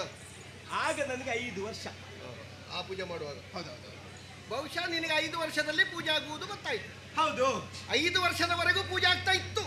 ಹೌದು. ನಿನಗೆ ಗೊತ್ತಾಗಲಿಲ್ಲ. ಅಲ್ಲ, ಗೊತ್ತಾಗ್ಲಿಲ್ಲ ಅಂತಲ್ಲ, ನೋಡ್ತಾ ಇದ್ದೆ ನಾನು. 5ನೇ ವರ್ಷದಲ್ಲಿರುವಾಗ ನಿನಗೆ ಗೊತ್ತಾಯ್ತು ಪೂಜೆ ಆಗ್ತಾ ಉಂಟು ಅಂತ. ಹೌದು, ಪೂಜೆಯನ್ನು ನಿರ್ಣಯ ಮಾಡುವಂತ ವ್ಯವಸ್ಥೆಯಲ್ಲಿ ಎಲ್ಲರೂ ಇದ್ರು. ಹ. ಆಗ ನಾವು ಹೋಗಿ ಹೇಳಿದೆ, ಏನು ಅಂತ? ದೇವೇಂದ್ರನಿಗೆ ಪೂಜೆ ಮಾಡುವುದು ಯಾಕಪ್ಪ? ಹೌದು, ಹ. ದೇವೇಂದ್ರನಿಗೆ ಪೂಜೆ ಮಾಡಿ ಏನಾಗುವುದಕ್ಕುಂಟು? ಹ. ಕೊಟ್ರೆ ಮಳೆ ಕೊಟ್ಟಾನು, ಹ. ಬೇರೆ ಏನು ಕೊಟ್ಟಾನು ಹ. ಅಂತ ನಾನು ಆಲೋಚನೆ ಈಗ ಮಾಡಿ. ಮೊದಲವರು ಪೂಜೆ ಮಾಡ್ತಿದ್ದದ್ದು ಯಾಕೆ? ಅವರೆಲ್ಲ ಪೂಜೆ ಮಾಡ್ತಿದ್ದದ್ದು ಅದೇ ಒಂದೇ ಇರುವುದು ಅಂತ ಗೊತ್ತಿದ್ದು. ಇರ್ಲಿ, ನಾನು ಹೇಳಿ ಏನಾದ್ರೂ ಒಂದು ಉಪಯೋಗ ಇಲ್ಲದೆ ಯಾರಾದ್ರೂ ಪೂಜಿಸ್ತಾರ? ಆಹಾ, ಈಗ ನಿನ್ನ ಹಿರಿಯರು ಎಷ್ಟೋ ವರ್ಷದಿಂದ ಪೂಜೆ ಮಾಡ್ತಾ ಇದ್ರು. ಹೌದು. ಮಾಡ್ಲಿ, ನಿನಗೇನು? ನೋಡು, ಹ. ಏಕೋಪಯೋಗಿಯಾದ ವ್ಯವಹಾರ ಮಾಡುವುದಕ್ಕಿಂತ ಹ. ಬಹುಪಯೋಗಿಯಾದ ವ್ಯವಹಾರದಲ್ಲಿ ತೊಡಗಿಸಿಕೊಳ್ಳುವುದು ಒಳ್ಳೆಯದು. ಎಂತದದು? ಆದ್ರೆ ನಾನು ಏನು ಹೇಳಿದೆ, ಹ. ದೇವೇಂದ್ರನಿಗೆ ಬೇಡ, ಈ ಬಾರಿ ನಾವು ಗಿರಿ ಪೂಜೆ ಮಾಡುವ. ಈಗ ಗಿರಿ ಪೂಜೆ ಮಾಡಿದ್ದರಲ್ಲಿ ಎಂತದು ಬಹುಪಯೋಗಿ? ಗಿರಿ ಪೂಜೆ ಮಾಡಿದ್ರೆ ಹ. ಒಂದು ಭೂಮಿಯ ಪೂಜೆ ಮಾಡಿದ ಹಾಗಾಗ್ತದೆ, ಹ. ಪರಿಸರದ ಪೂಜೆ ಅಥವಾ ಈ ಪ್ರಕೃತಿಯ ಪೂಜೆ ಮಾಡಿದ ಹಾಗೂ ಅದು ಎರಡು ಆಗ್ತದೆ. ಒಂದೇ. ಇನ್ನೊಂದು ಗೋವಿನ ಪೂಜೆ ಮಾಡಿದ ಹಾಗೂ ಆಗ್ತದೆ. ಅದು ಹೇಗಾಗುದು? ಗೋವುಗಳಿಗೆ ಆಹಾರವನ್ನು ಒದಗಿಸುವುದು ಅದು ಯಾವುದು? ದೇವೇಂದ್ರನಿಗೆ ಪೂಜೆ ಮಾಡಿದ್ರೆ ದೇವೇಂದ್ರನೇ ದೇವತೆ ಅಂತ ಲೆಕ್ಕ. ಆಹಾ, ಪರಮ ಪೂಜನೀಯನಾದಂತಹ ಇಂದ್ರದ ಹಾ, ಒಂದು ಯೋಗ್ಯತೆ ಉಂಟಲ್ಲ, ಇಂದ್ರನ ಯೋಗ್ಯತೆ ಹೌದು. ದೊಡ್ಡದೆ ಬಿಡು. ಆದ್ರೆ ಆಯ್ತು, ನೀನದನ್ನು ಬದಲಿಸಿ ಗಿರಿ ಪೂಜೆಯನ್ನು ಮಾಡುವುದು ಅಂತ ವ್ಯವಹಾರ ಮಾಡಿದೆ. ಹ. ಅಷ್ಟು ಹೊತ್ತಿಗೆ ಹ್ಮ್. ಏನು ಮಳೆ ಕಾಣ್ತೀಯ? ಹ. ಹೌದು, ಪೂಜೆ ಮಾಡ್ತಾ ಇರುವಾಗಲೇ ಜೋರಾದ ಮಳೆ. ಹ. ಇನ್ನು ಸಹಿಸುವುದಕ್ಕೆ ಆಗುವುದಿಲ್ಲ ಅಂತ ಆಯ್ತು. ಹ. ನಂದಗೋಕುಲವೇ ಕೊಚ್ಚಿ ಹೋಗ್ತದೆ ಅಂತ ಆಗುವಾಗ, ಆಗ ನಿನ್ನ ಆತನೋಡದಿಂದ ಅಷ್ಟಾಯ್ತಕ್ಕ. ಹೌದು. ಯಾರೋ ಒಬ್ಬ ಉಪದ್ರ ಮಾಡುದು, ಬಾಕಿದ್ದವರಿಗೆಲ್ಲ ತೊಂದರೆ. ಹೌದು, ಇದು ಕಾರ್ಯಕ್ರಮ ಆರಂಭ ಮಾಡುವಾಗಲೇ ಮಳೆ ಬಂದ್ರೆ ಈ ಕೆಲವರು ಹ, ಒಂದು ಕಾರ್ಯಕ್ರಮದಲ್ಲಿ ಹ, ಬೇರೆ ಬೇರೆ, ಹ, ಈಗ ಒಂದು ಊಟ ತಕೊಳ್ಳುದು ಅಂತ ಇರುವ ಹ. ಅವ್ರು ಮಾತಾಡುದು ಯಾಕೆ? ಸತ್ಯವಾಗಿ ಯಥಾರ್ಥಕ್ಕಾದ್ರು. ಸಾವಿರಕ್ಕೊಂದು ಮಾತದು. ಹ. ಯಾಕಂತ ಹೇಳಿ, ಒಂದ ಊಟವೇ ಮಾಡ್ಬೇಕಿಲ್ಲ ಮಾತಾಡ್ಬೇಕು. ಹೌದಾ? ಹೌದು, ಇಲ್ಲ ಕೇಳಬೇಕು. ಆದ್ರೆ ನಾನು ಆ ಬಾರಿಗೆ ನಾನು ಹೇಳಿದೆ, ಹ. ಯಾರು ಚಿಂತಿತರಾಗಬೇಕಾದಿಲ್ಲ, ಹ.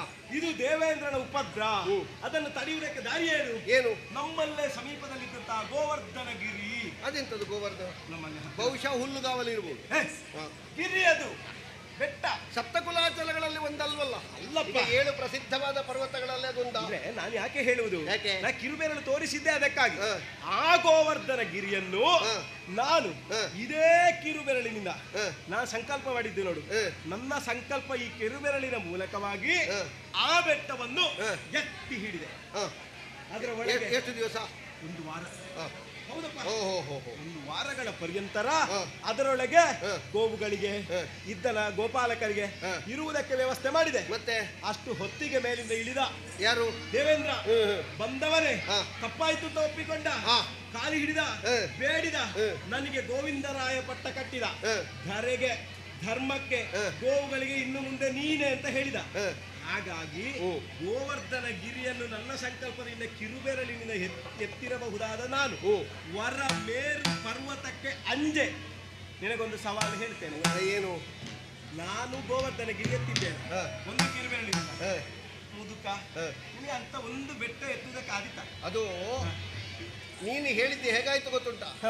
ಮೊದಲೊಬ್ಬಳು ಹೆಂಗಸೆ ಹೇಳಿದ್ದಾಳಂತೆ, ಈ ಸೀರೆ ಉಟ್ರೆ ಬಹಳ ಸೆಕೆ, ಪೆಟ್ಟಿಗೆಯಲ್ಲಿ ತುಂಬಾ 150 ಸೀರೆ ಉಂಟು, ಅದು ಉಟ್ರೆ ಸೆಕೆ ಇಲ್ಲ ಅಂತ. ಯಥಾರ್ಥಕ್ಕಾದ್ರೂ ಅವಳು ಹೇಳಿದ್ದು ಸೆಕೆ ವಿಷಯ ಅಲ್ಲ, ಅವಳಲ್ಲಿ 150 ಸೀರೆ ಉಂಟು ಅಂತ. ಒಟ್ಟು ಮನೆಯ ನೀನು ಹೇಳಿದ್ದು ಬೆಟ್ಟ ಎತ್ತಿದ್ದಲ್ಲ, ನಿನಗೆ ಸನ್ಮಾನ ಆಗಿದೆ ಅಂತಲ್ವಾ? ನಿನಗೆ ಸನ್ಮಾನ ಆಗಿದೆ ಅಂತಲ್ಲ? ಶರಧಿಗೆ ಸೇತು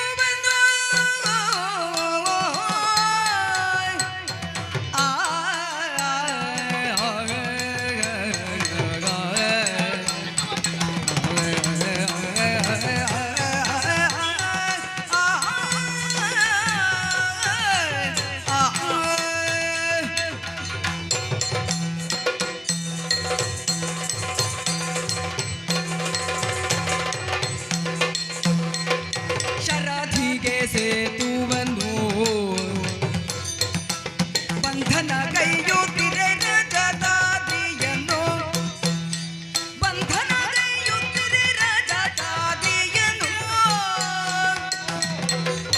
ಧರೆಯಿಂದ ನೆಗಗೆ ಭರ್ಗನು ಬಂದು ಎಳೋಳು ಧರೆಯಿಂದ ನೆಗಗೆ ಭರ್ಗನು ಬಂದು ಎಳೋಳು ಪರಮ ಸತ್ಯವ ಗೈದನು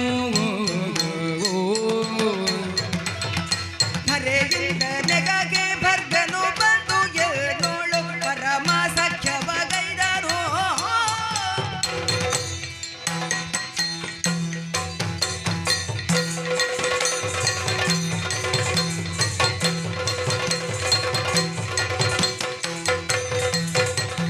ಶರದಿಗೆ ಸೇತುವನ್ನು ಬಂಧನ ಕೈಯುತ್ತಿರೆ ರಜತಾದ್ರಿಯನು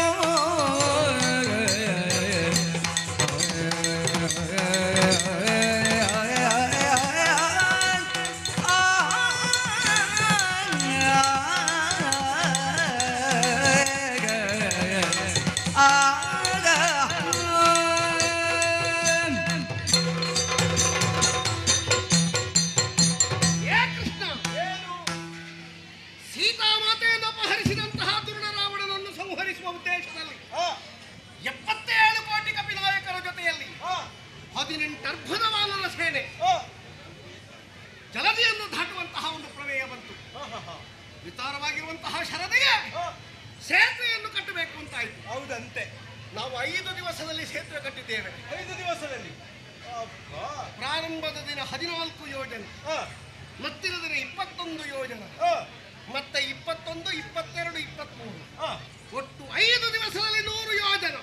ಆ ಸಂಖ್ಯೆ ದೊಡ್ಡದಿತ್ತಲ್ಲ. ಆ ಹೊತ್ತಿನಲ್ಲಿ ನಾವು ಮಾಡಿದ ಸೇವೆ ಆಹಾ. ಸೇತುವೆಯ ಕಾರ್ಯಕ್ಕಾಗಿ ಆ, ಎಂತಹ ಪರ್ವತಗಳನ್ನು ಆ, ಒಮ್ಮೊಮ್ಮೆ ಬರುವಾಗ ಆ. ಒಂದು ಸಾಧಾರಣ 20, 22 ಪರ್ವತಗಳನ್ನು ಓಹೋ, ಒಬ್ಬೊಬ್ಬ ತರ್ತಿದ್ದ. ಹೌದಾ?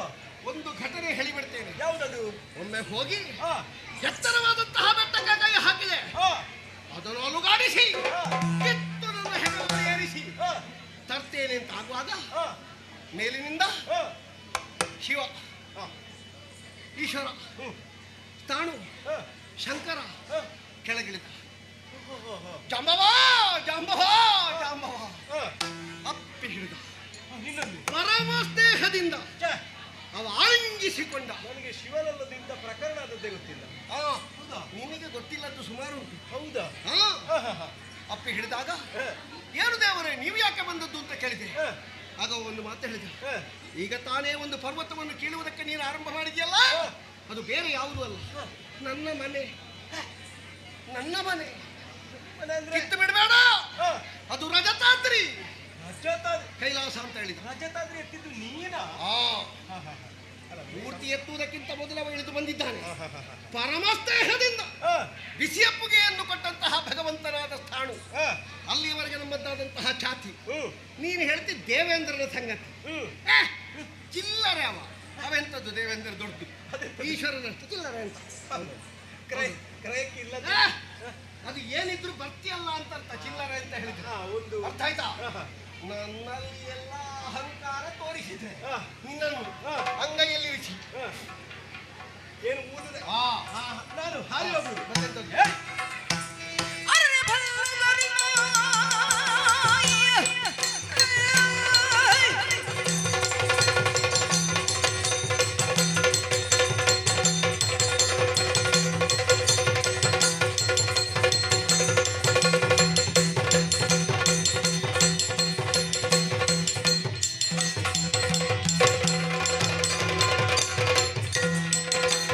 ಅರೆ ಭಲ್ಲವರಿಯ ಜೀವ ಜೀವನ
ನಿನ್ನೊಳಿಷ್ಟು ಛಲದಿ ದುರಬಗೈದರಿಲ್ಲ ವಿಶ್ವಭರೆಯು ಧರಿಸಿದಂತ ಮಗ ಪುರುಷ ನೀನೆಲ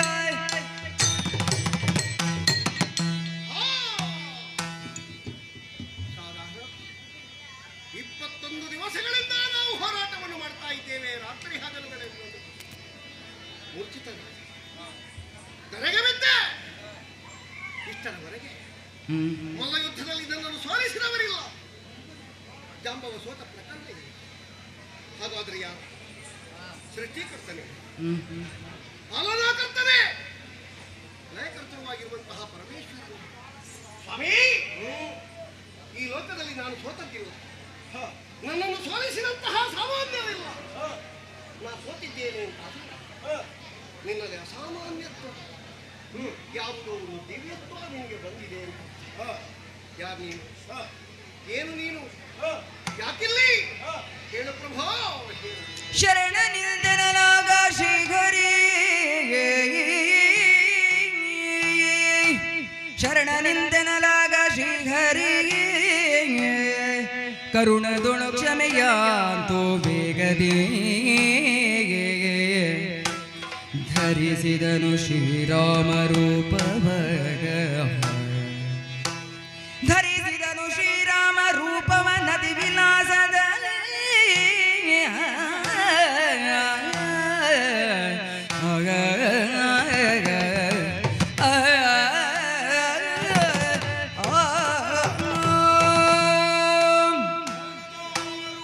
ಕಾಣುವುದಕ್ಕೆ ಸಾಧ್ಯವಿಲ್ಲ. ಹಾಗಾಗಿಯೇ ಇವನ ಅಂತರ್ಯಕ್ಕೆ ಸರಿಯಾಗಿ ನಾವು ತೋರುವುದಕ್ಕಾಗಿ ಜಾಂಬವ ಇದು ಪರಿಗಿಸುತ್ತ ಜಾಂಬವನು ನೇತ್ರದಿ ಸುರಿಸುತ್ತಾನಂದ ಶುಭನೋ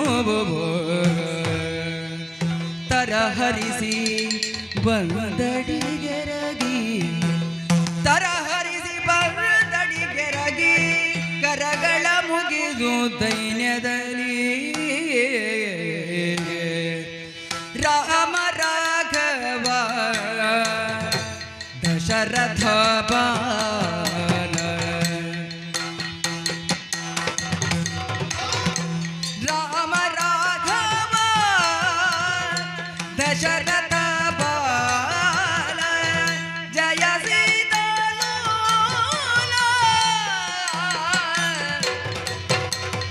ರಾಮ ದಶಗಸ್ಯವಿ ಮರ್ದನ ಜಯ ಜಯ ರಾಮ ದಶಾಸ್ಯವಿ ಮರ್ದನ ಜಯ ಜಯ ರಾಮ ದಶಾಸ್ಯವಿ ಮರ್ದನ ಜಯ ಜಯ ರಾಮ ರಾಮ ವಾಗಿ ಗುಣಾಕರ ರಾಮ ರಾಘವ ದಶರಥ ಬಾಲ ರಾಮ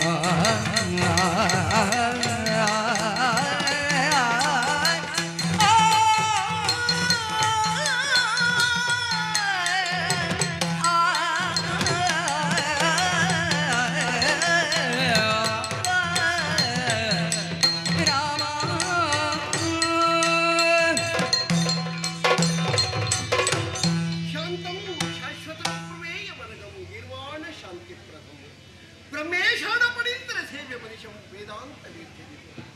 ಕೋದಂಡ ರಾಮ ವೇದಂಡ ಭಯಹರ ಕೋದಂಡ ರಾಮ ಜಯ ರಘುವೀರ ಜಗದೇಕ ಶೂರ ಭಯದ ನಿವಾರ ಭಕ್ತ ಬಂಧಾನ ದಶರಥ ಪುತ್ರ ಧರ್ಮ ಚರಿತ್ರ ವಸುಧ ಕಳೆತ್ರ ವಾರಿಜನೇತ್ರ ರಾಮ ರಾಮ ರಾಮ ಅಪರಾಧ ಮಾಡಿದೆ ಪ್ರಭು. ಕಣ್ಣಾರೆ ಕಂಡರು ನೀನಾರು ಎನ್ನುವಂತಹ ಯಥಾರ್ಥವನ್ನು ತಿಳಿಯದೆ ಮಂದಮತಿಯಾಗಿ ಮೂಢ ಬುದ್ಧಿಯಿಂದ ನಿನ್ನ ಮೈ ಮೇಲೆ ಕೈ ಮಾಡುವಂತಹ ದುರ್ಬುದ್ಧಿಯನ್ನು ಮಾಡಿಬಿಟ್ಟೆ. ಕ್ಷಮಿಸು ಕ್ಷಮಿಸು.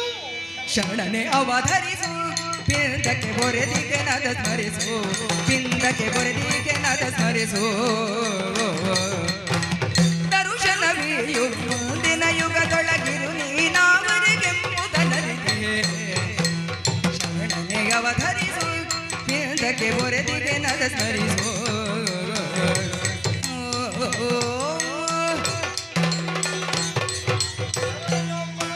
ಸ್ವಾಮಿ, ತನ್ನೊಳಗೆ ವಿಷಮ ಇತ್ತು ಎನ್ನುವುದನ್ನು ನೀವು ತೋರ್ಪಡಿಸುತ್ತಾ ಕಣ್ಣೀರಿಡುವುದನ್ನು ನಾವು ಕಾಣುವುದಕ್ಕೆ ಸಾಧ್ಯವಿಲ್ಲ. ನಿಮ್ಮ ಆಂತರಿಕವಾದ ಭಕ್ತಿಯೇನು, ಭಕ್ತಿಯ ಶಕ್ತಿಯೇನು ಎನ್ನುವುದನ್ನು ನಾನು ಅರಿತವನಿದ್ದೇನೆ. ಅಂದು ಕ್ಷೀರಸಾಗರವನ್ನು ಮತಿಸುವ ವೇಳೆಗಾದರು ಅದರಲ್ಲಿ ಅಮೃತ ಬರಬೇಕು ಎನ್ನುವ ಕಾರಣಕ್ಕಾಗಿ ಔಷಧಾದಿಗಳನ್ನೆಲ್ಲವನ್ನು ಕೂಡ ಷರತ್ತಿಗೆ ಹಾಕುತ್ತಿದ್ದ ಕೃತಿಯನ್ನಾದರೂ ನೀವು ಮಾಡಿದವರು. ಅದರ ಅರ್ಥ ಅಮೃತವನ್ನೇ ತಾವು ಬಯಸುವವರು ಎನ್ನುವುದನ್ನು ನಾವೆಲ್ಲರೂ ಅರ್ಥವಿಸಿಕೊಂಡವರಿದ್ದೇವೆ. ಆದರೆ ರಾಮಾವತಾರದ ಸಮಾಪ್ತಿಯ ಕಾಲದಲ್ಲಿ ನಿಮ್ಮ ನಾಲ್ವರನ್ನು ಬಳಿಗೆ ಕರೆದು ನಾನು ಆಡಿದವನು. ಯುಗ ಯುಗದಲ್ಲಿಯೂ ನಿಮಗೆ ಕಾಣಸಿಗುತ್ತೇನೆ ಎನ್ನುವ ಹಾಗೆ.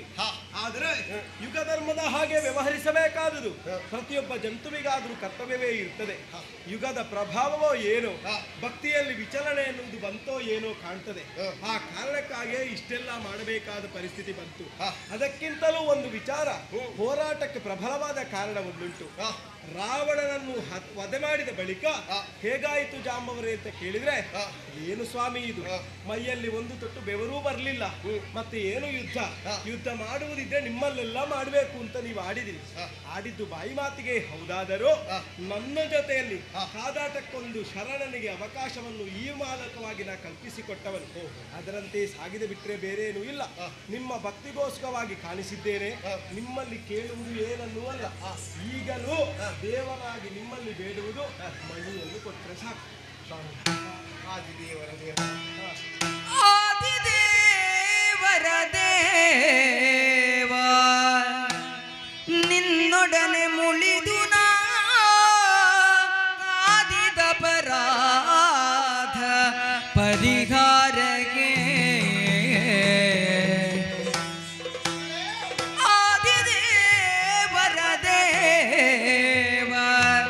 ನಿನ್ನೊಡನೆ ಮುಳಿದು ನಾದಿದ ಪರಾಧ ಪರಿಹಾರಕ್ಕೆನ್ನಯ ಸುತೆಯ ಮೋದದಿಂದಿಯುವೆನು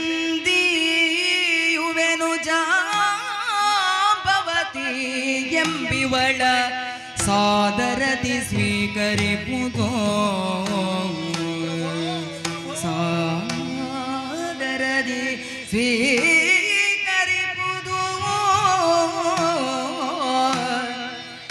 ಪಾದದರ್ಶನದಿಂದ ಧನ್ಯ, ಪಾದದರ್ಶನದಿಂದ ಧನ್ಯತಾನೆಂದೆನು ಶ್ರೀಧವಂಗಾತ್ಮಜಯ ಮಣಿ ಸಹಿತ ಲರ್ಪಿಸಲು, ಶ್ರೀಧವಂಗೆ ಆತ್ಮಜಯ ಮಣಿ ಸಹಿತ ಲರ್ಪಿಸಲು, ಖೇದವರ್ಣದಿರು ಸುಖದಿ ಬಾಳೆನುದ ಶ್ರೀಕರಿಯು ಹೊರಟು ಮುಖೆಯೋ ಬೇಗದಿ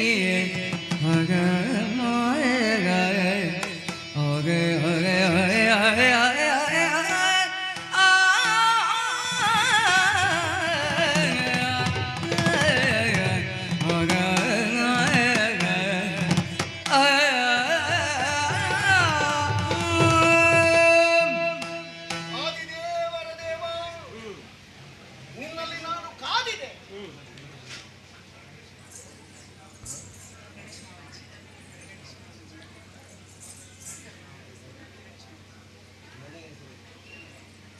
ಆದಿದೇವರ ದೇವ, ನಿನ್ನೊಡನೆ ಕಾದಿ ಆದಂತಹ ಅಪರಾಧಕ್ಕೆ ಏನು ಎನ್ನುವುದಕ್ಕಾಗಿ ನಾನೊಂದು ನಿರ್ಧಾರಕ್ಕೆ ಬಂದಿದ್ದೇನೆ.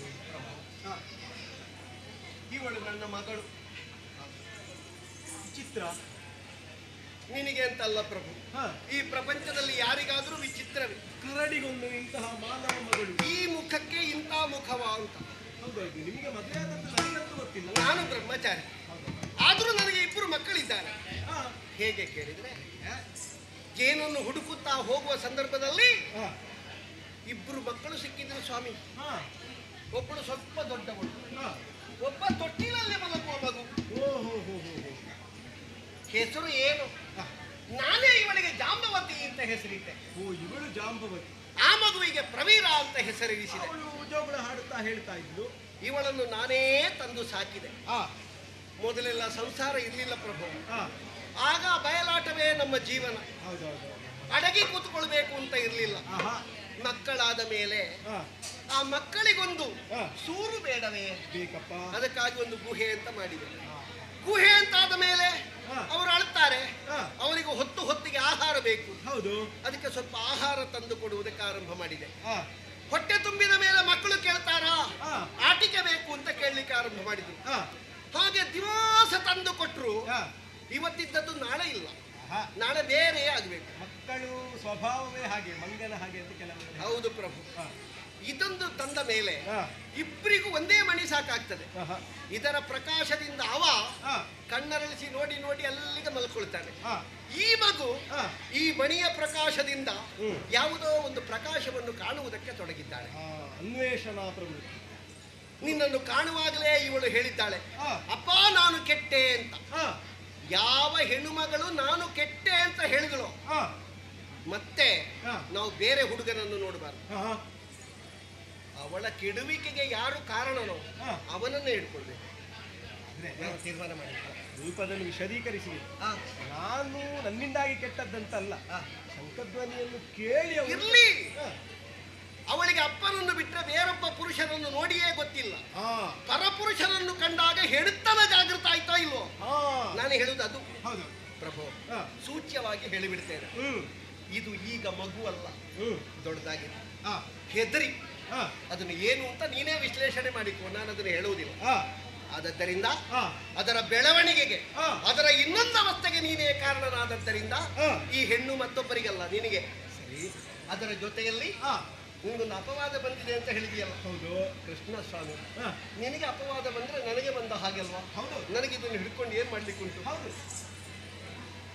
ನನ್ನ ಮಗಳ ಸಹಿತ ಹಾ. ಮಣಿಯನ್ನೂ ಸೇರಿಸಿ ಸೇರಿಸಿ. ನಿನಗೆ ನಾನು ಕೊಡ್ತೇನೆ. ಹಾ. ಇವಳ ಹೆಸರು ಜಾಂಬವತಿ. ಹಾ. ಇವಳು ಹಾ. ನನ್ನ ಸಾಕು ಮಗಳು, ಹಾ. ನನಗೆ ಹಾ. ಸಾಕು ಮಗಳು. ಹಾ. ನಿನಗೆ- ನೀನು ಹಾ. ನನ್ನ ಮಗಳನ್ನು ಸಾಕು. ಸರಿ. ಸರಿ. ನೀನಾಡಿದಂತೆ ನೀನಿಟ್ಟ ಕೋರಿಯನ್ನು ಸಾಕು. ಇನ್ನು ಹಾ. ಇವಳಿಲ್ಲದೆ ಇದ್ರೆ ಹಾ. ಆ ತೊಟ್ಟಿಲ ಮಗು ಬದುಕಲಾರ. ಹಾ. ಒಂದಕ್ಕೊಂದು ಉಚಿತ ಅಂತ ತಿಳ್ಕೊಳ್ಬೇಡ.